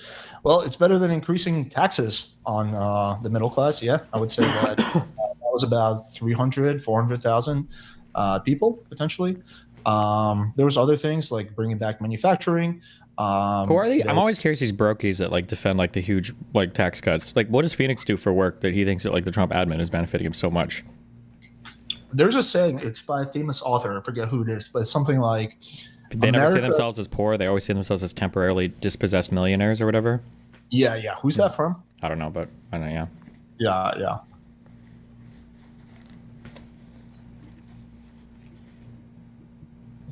Joe, what do you think about Joe pardoning his son after he said he wouldn't interfere?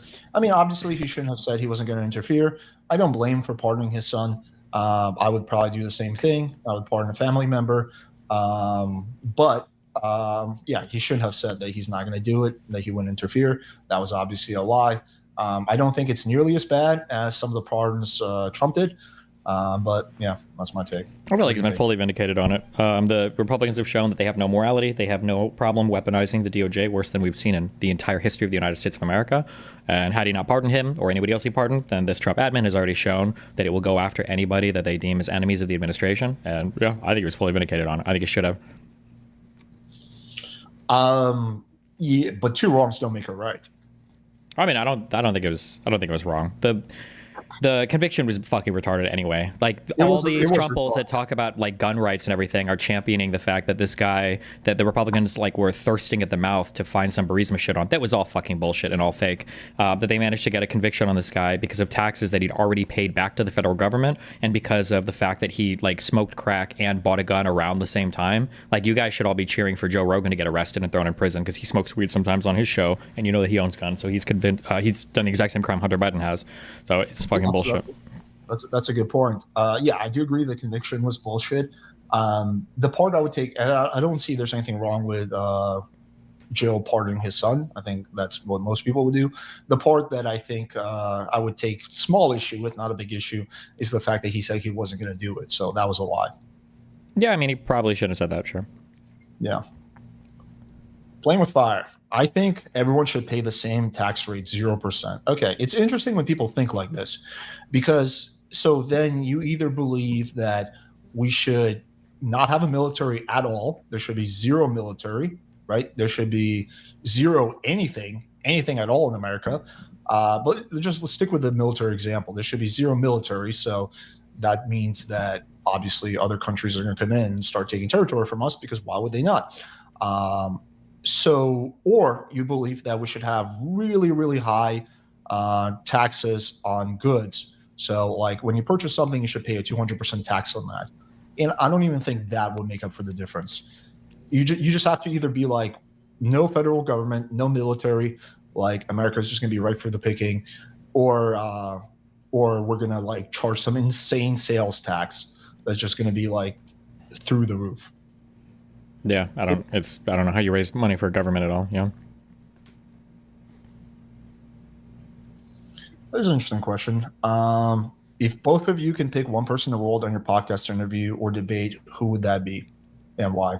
Elon Musk, just to show how much of a fucking moron he is. And he would just be asking him basic questions about the government or confronting him on the 400 different things he's lied about in the past 2 months. If we're talking about dead people, I would love to interview George Washington. If we're talking about people who are still alive, I would be curious to interview to interview Claudia Sheinbaum, the president of Mexico. I would be curious to interview Bernie Sanders. I would be curious to interview Tim Walz. If it was a debate, then yeah, Elon Musk would be great. I think Joe Rogan would be great to debate. Yeah. I want to debate Hitler then, if we can pick dead people. I'm just kidding. I don't think he spoke any English. Oh, true. Maybe not. Okay, here's an interesting question. Can you ask Destiny if he was president, how would he solve the Israel-Palestine and Russia-Ukraine war? Israel-Palestine is easy. You make a big box of nukes and you take them to Jerusalem and you tell the Israelis and the Palestinians that they have to engage in 2 months of negotiations. And if they can't reach a peace agreement by the end of the 2 months of negotiations, you like open envelopes and you see who was willing to give up more. And whichever side was willing to give up more gets the box of all the nukes and they get to blow the other side up.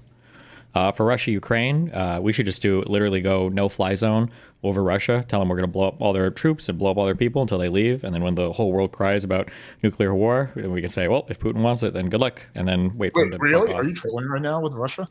No, I'm serious. I think it's ridiculous that Russia can do whatever they want. And we all have to say like, oh, what about nuclear war? Oh, what about nuclear war? What? Like, is Russia really going to start deploying nukes for an offensive operation? I don't believe it. And I think it's bullshit that the rest of the world is the one that always has to make a difficult decision. Make Putin make a difficult decision for once in his life. I mean, I totally disagree with that. Or no-fly zone over Ukraine, not Russia, sorry. Okay, that makes it a bit better, better than no-fly zone across Russia. But the way, I mean, they do these game scenarios where they kind of play out how this is going to work. And it always starts off with like an incident, like even sometimes one that people didn't expect. Like one plane gets shot, and within like 3 days, in every scenario, it escalates to all-out nuclear Armageddon. Like, nah, really? I don't think that would happen because nobody wants it. Putin doesn't want to nuke anybody. The U.S. doesn't want to nuke anybody. I don't think. But then a plane gets shut down. Then someone launches a missile that's a little bit more of an escalatory strike on a ship. I think when you have big powers like that fighting, people don't do escalatory strikes. You do retaliatory strikes that are proportional in nature. It happened in Iran when we killed Soleimani. They bombed an embassy. We bombed a whatever.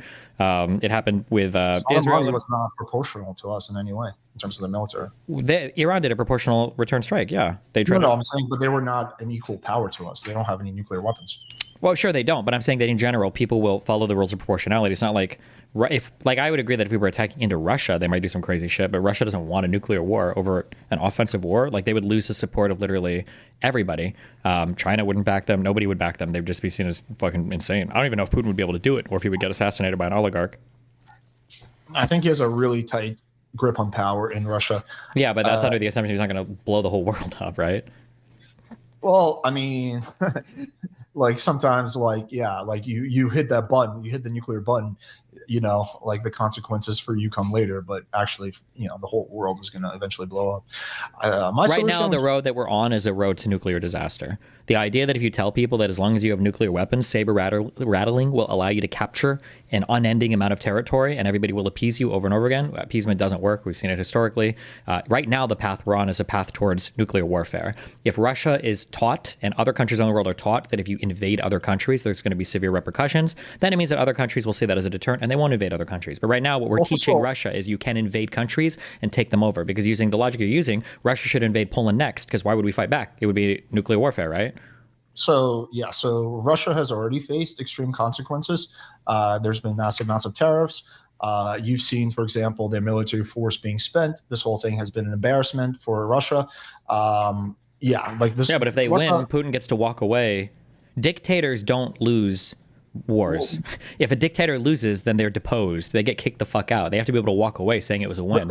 And if Putin gets black and white as losing and winning, there's different. It depends on how they sell it to their audience, though, right? To sell to their fandom. Putin will be able to sell this war as a major W if they literally get to steal territory from another sovereign European country. That's insane. They shouldn't be allowed to do that. That should be an absolute no-go. Not to the families of Russian soldiers. Right? Nobody gives a fuck about the families. Putin doesn't care about them. He cares about the families of the oligarchs that keep him in power and the people with the powers of like political leverage in Russia. Yeah, I disagree with the solution. I think a better solution would be to do this. Actually, kind of similar to what you proposed with Israel and Palestine, but without nukes. Basically, you go to Putin and you say, "Hey, listen, we're going to need you to agree to a peace deal." That's going to involve security guarantees for Ukraine.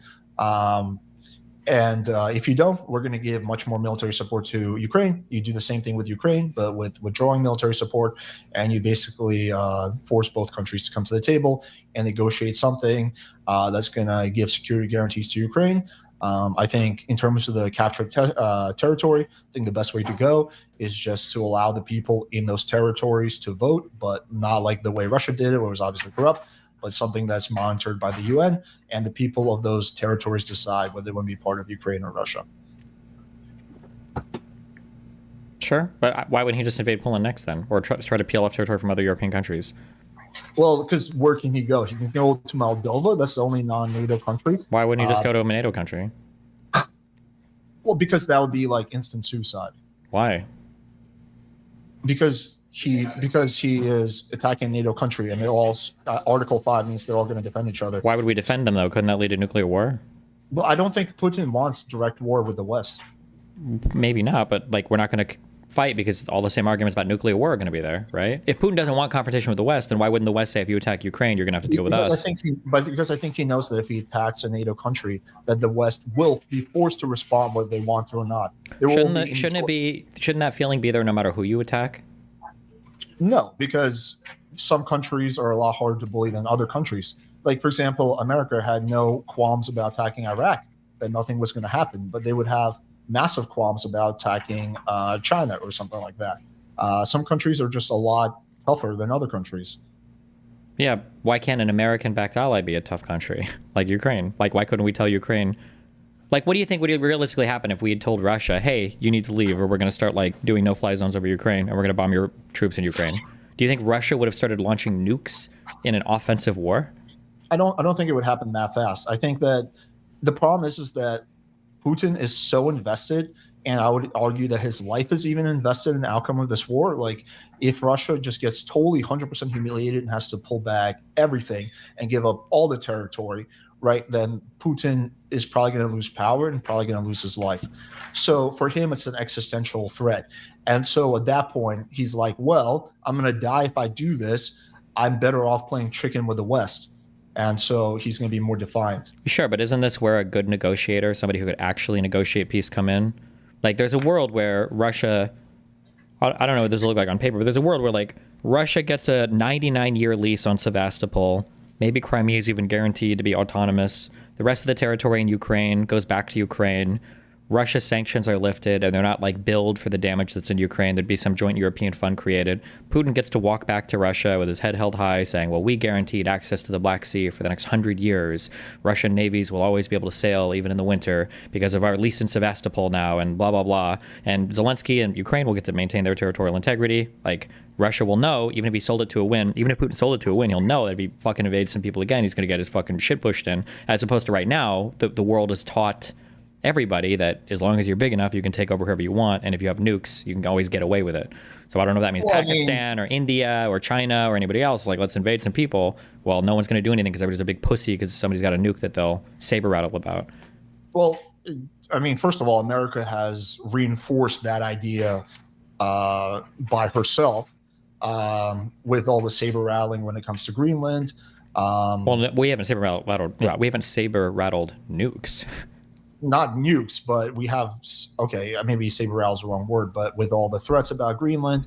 That's bad. We shouldn't have done that either. That's really retarded. Yeah. But then we go on before that, we have the war in Iraq, like no consequences to us. Ultimately, we didn't take any territory. Yeah, we can say Iraq was a mistake, but the idea that we made a mistake, this like Iraq trauma, the Americans have to get the fuck over it. It can't just be because we made one mistake in Iraq, we're going to compare ourselves to fucking Putin, right? After the Chechen civil wars, after the Syrian civil war, like that's just unhinged. Iraq was a mistake, but. But I think America for a very long time has reinforced the idea that might makes right. Sure, but then why right now we're not saying might makes right? Because Russia is not the mighty one here. The United States is. We have the opportunity to set the moral landscape of Europe, and we're abdicating that to Putin. Would you rather have America saying our might makes right, or would you rather have Russia saying our might makes right? Because right now we're allowing Russia to do it. Like, we are the might. I don't know why we're not acting like it. I mean, Russia is also mighty in its own right, right? Like, they have a shitload of nukes, enough nukes to blow up the whole world. Yeah, but they're not going to use nukes in an offensive war. If we were invading Moscow or pushing into Russian territory, then that would be a real concern. But in an offensive war, the whole world, it would be BICS afterwards. Everybody, Brazil, India, Russia, like everybody, or China, South Africa, everybody would drop Russia in a heartbeat. Nobody's going to support Russia using nuclear weapons in an offensive war against Ukraine. It would never get that far, because if Russia uses nuclear weapons, we're ultimately going to use nuclear weapons back. And then before you know it, you have nuclear Armageddon. That's the problem. Okay, wait. If that's the logic, then Russia should just invade Poland and take it over. I don't know why. If that's your logic, that it's all going to be instantaneously over, then why would they just invade a NATO country? Because it seems like you're saying that we always have to run away because of the nuclear saber rattling is an I win instantly button. Let's not straw man me. I'm not saying we should run away. I think that there's a calculus that Putin does in his head. When your home needs help, and the calculus is that I don't think he wants to die, right? That's his thing. He doesn't want to die. That's just probably number one thing is himself. And that if he attacks a NATO country, that even though America does not want to go to direct war with Russia, America will have to. We won't have to, though. The same people who were making the same arguments that, well, what about nuclear war? Do we want to nuke the world over Poland, over Estonia? Just let me finish. He, in his mind, and I think this is true, that he will say that America, due to Article 5, will have no choice, even if they don't want to attack. Even if they're worried about nuclear Armageddon, they'll have no choice but to respond with a pretty aggressive strike. Now, that's a if bit we different. defend Ukraine? Ukraine is more up in the air. Ukraine is not part of NATO. Putin will not nuke anybody in Ukraine over Ukraine. I don't believe it. I'm not saying that's how it will start, but I'm saying that I think that I don't know about the Donbass region, but if we try to push Putin out of Crimea, I think he will see it as an existential threat, and he will be like, okay, if I lose everything here, then I'm going to get assassinated by my own generals anyway. Right, I'm going to be seen as weak, which is a big no-no in Russia. So at that point, fuck it, I might as well risk it all. Right, I think that's how his mind is going to work, especially if you try to push him out of Crimea.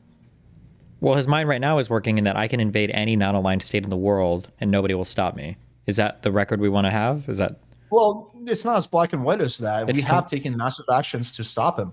We've trained we've trained Ukrainians. We've given them very advanced weapon systems. Yeah, but there's a billion things more we could do, right?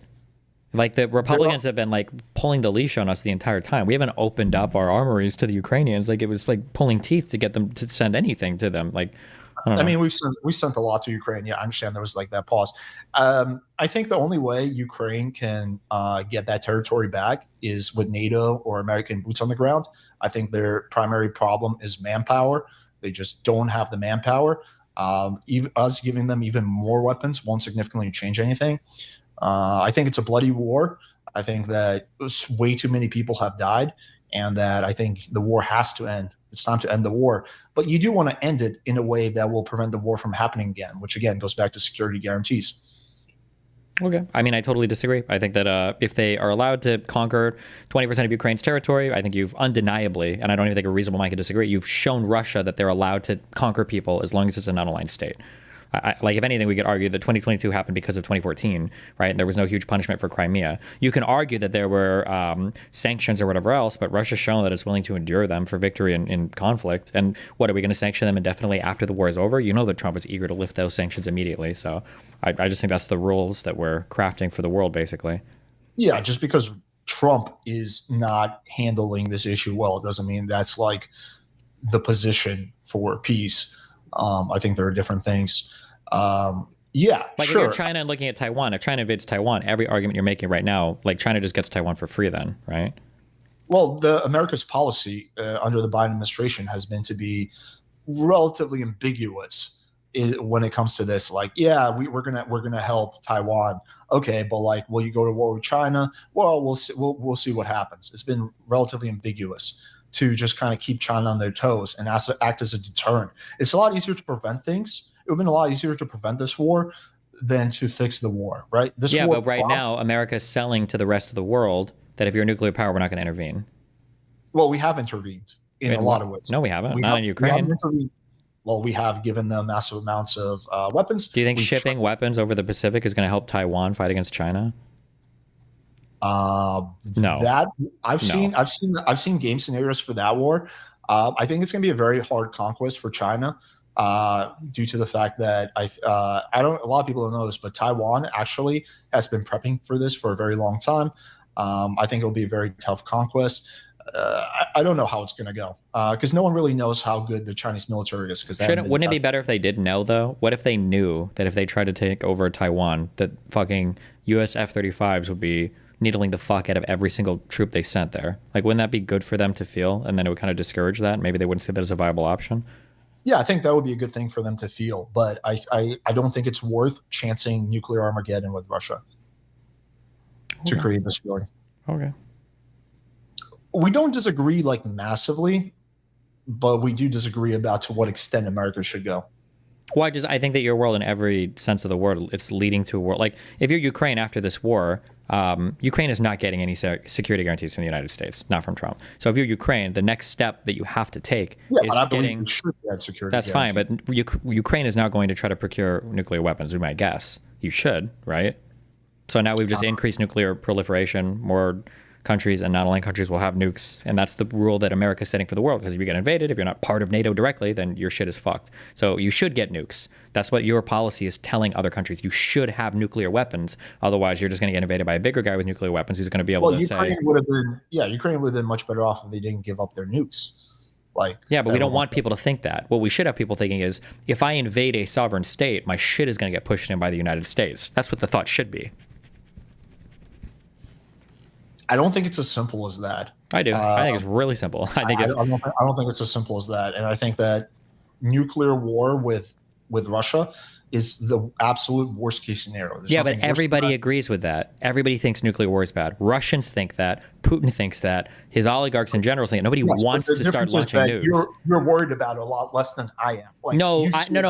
Your world will lead to a world where nuclear war is more likely, right? Like, if we just give Hitler Poland, or we just let him do Czechoslovakia, whatever the fuck he conquered first, like, if we just give him these things, he'll stop. What did that do? I mean, okay, but historically, what you're saying is not supported. If we look at the Cuban Missile Crisis, what did we do during the Cuban Missile Crisis? During the Cuban Missile Crisis, we saw boats going to Cuba, and we said, we're stopping this literally no matter the fuck what, or else shit is fucked. And what did they do? They turned their ass around. Yeah, but what do we do on the back end? Bobby Kennedy made a deal with, I believe, Khrushchev, that we're going to remove the missiles from Turkey. Yeah, but it was, one, there are nuclear weapons in Turkey now. And Turkey's even shot down Russian jets. They did it flying to Syria. But I'm talking about, come on. But I'm saying that, but all that says is that, yes, we took a really strong stance against, there are no nukes in Cuba, period. That's not going to fucking happen. That's not what his generals want him to do during the Cuban Missile Crisis. They want him to go just to direct war with Russia. They want to do some kind of military. Yeah, but we didn't have to. But do you think, hold on, do you think the United States in the 60s would have allowed the Soviet Union to set up nuclear ballistic missiles in Cuba? Well, I think Kennedy was in a tough bind, but I think he did the one course of action. Wait. Do you think the United States would have allowed the Soviet Union to set up nuclear missiles, ballistic missiles in Cuba? Most likely no, as we saw. Yeah, no, not as we saw. It would have escalated to war. We would have bombed those ships. We would not have. It almost did escalate to war. We came very, very close. Wait, we did come close. Yes, but you know what? Khrushchev probably thought that, right? He probably thought that I can't just sail these ships past the fucking blockade to Cuba because they're going to sink them. My shit's going to get fucked. But if it was the world we live in today, where it's like, well, if we shoot the boats, then maybe the nuclear winter will happen. Then he would just say, fuck it, I'm just going to fucking ship however many missiles I can to Cuba, right? No, Kennedy took a middle route. He wait. We blockaded Cuba, right? Yeah, but that was all his generals wanted him to do a military action. He took the middle route. We're really lucky that Kennedy was president. But military action was on the table. It was, but we never did it. No.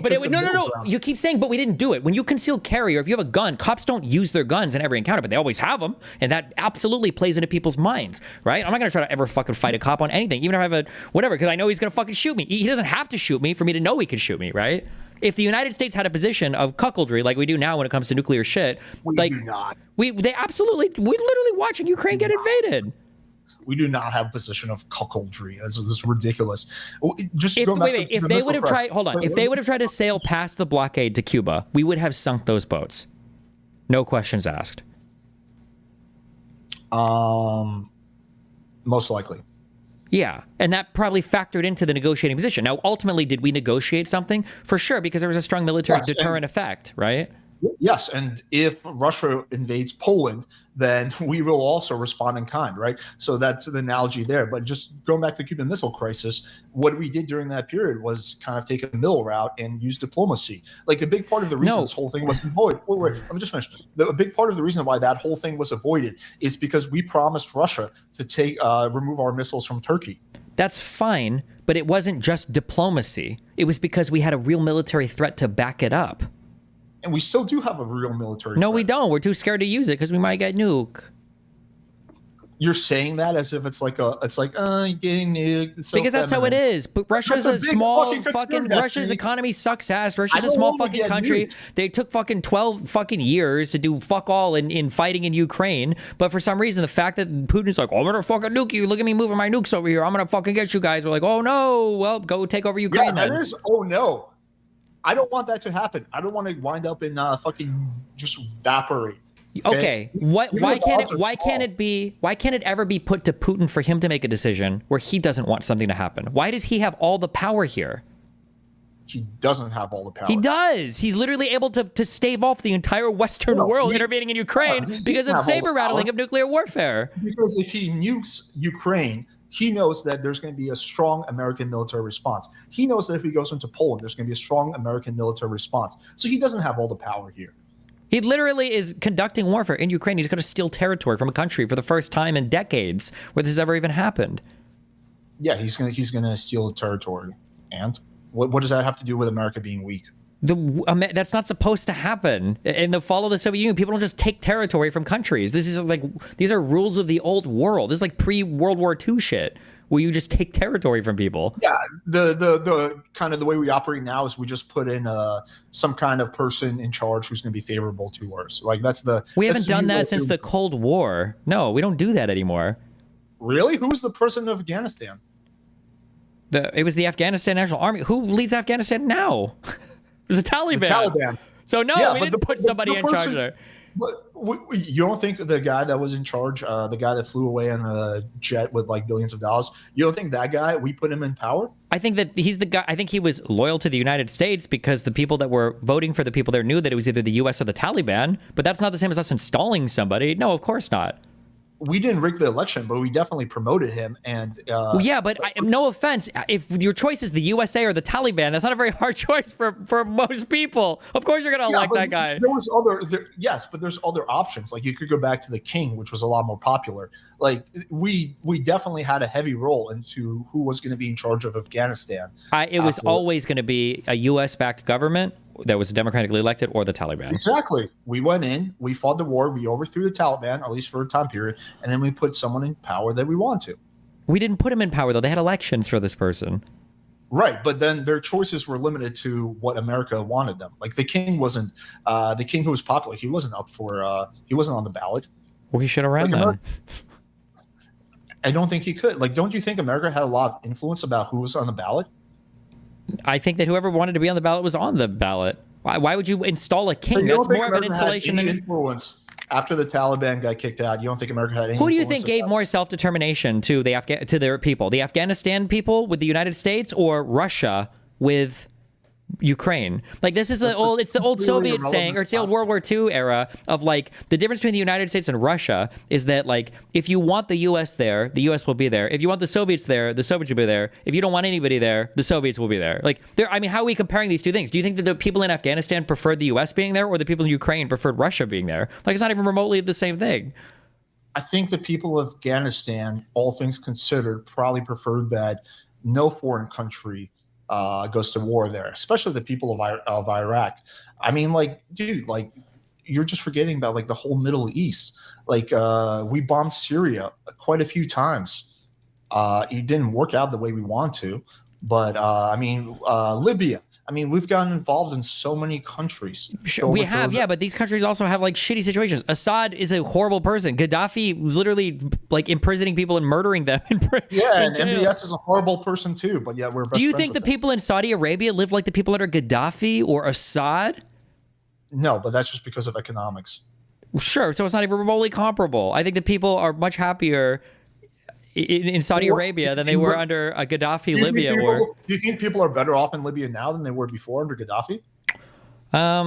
I'm not sure. Probably. with their open slave markets and all that. I You mean, think as they're opposed to better off? Gaddafi imprisoning and torturing people, and like, I don't know. Libya's a fuck situation, but if we would have stayed, I mean, people say it would have been Iraq or Afghanistan. I'm not saying we handled the aftermath of that better, but Gaddafi's a really fucking terrible person. Nobody liked him. Like, he was literally imprisoning and murdering people. There's a reason why they. Well, we actually kind of liked him after 9/11 because he spoke out against the hijackers. So there was a time period when we were pro Gaddafi. That kind of changed later on. Do you think the people of Iraq are better off now than they were under Saddam Hussein? I don't know much about the current situation in Iraq, but my guess would be yes. Saddam Hussein was also Iraq fucking is insane. essentially a proxy of Iran now. Okay. I mean, before Iraq was in constant contention with Iran, so I mean, which one was better? The Iraq-Iran war saw like over 1 million people dead. Yeah, but there was at least no terrorism in Iraq. Say what you will about Saddam Hussein, he was Well, there was no terrorist because he was the terrorist. Sure, he was a dictator. Yeah, he was a brutal dictator. But what is He it? literally like used chemical weapons against the fucking Kurdish people there and everything. Like the guys. But what is it? Like 1 million Iraqis died during this war. If you believe Chomsky, then the numbers there's another 500,000 added every 5 years. But so how many Iraqi civilians do you think died during the war in Iraq? I don't know. I have to look at the number. But that 500,000 to 1 million number comes from adding like every single death, like even people that died of old age or whatever. And then there was a crazy calculation to make that number as high as they did. So what do you think? It's like 5,000 or something? It was 6 million, not one more, not one less. I don't know. I'm sure it was like 100K or something or 200K or something. I'm sure. There was a shitload of fucking people that died. Yeah, man. Like, do you think the families of those people are happier now? Like, obviously, the war of Iraq did not help the Iraqi people and wasn't good for the U.S. either. Like, a lot of these conflicts we get into, a lot of these times, like, I'm not saying that we're as bad as Russia because we're not, but we take a lot of military action. We interfere with a lot of sovereign countries, and the outcome is usually worse. Sure, I feel like there's sometimes like the outcome isn't always the worst, right? Like I feel like the Ukraine-Russia one example of the opposite. Korea. Don't you think South Korea is a good country? Like I'm sure there's no terrorism in North Korea, but I mean, I thought we were talking about something recent. This was like 70, 80 years ago. The first Gulf War, when we stopped Saddam Hussein from invading fucking Kuwait. I think that was probably good. We kicked him out of there. Okay, sure. Yeah, early 90s. Okay. Anything more recent? When was Kosovo? I believe in the early 90s. What else has been since then?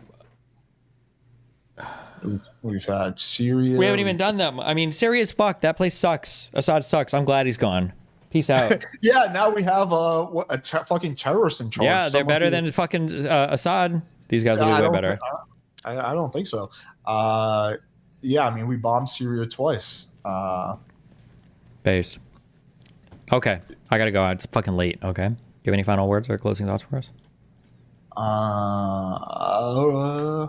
No. I mean, I think we covered a lot of good shit. We should do this chat again. Well, let me find someone to debate you. I think you and I agree on pretty much 90% of domestic policy. I think we disagree like 70-60% on foreign policy. But I think we can make a juicier debate. Are you doing debates again? Yeah. I've got some shit coming up too, so yeah. All right, cool. I'll make it happen. All right, buddy. Thank you for coming on. Appreciate your time. All right. I love you. Be careful, buddy. All right, take it easy. Fuck me. It's late. Okay. I love you guys. It's been fun. We'll be back tomorrow. Stay safe. We're bringing a cappuccino, my donors. We'll get you guys next. Stream Reno. Be careful. Wait, connections? Ah, fuck. It's fucking late.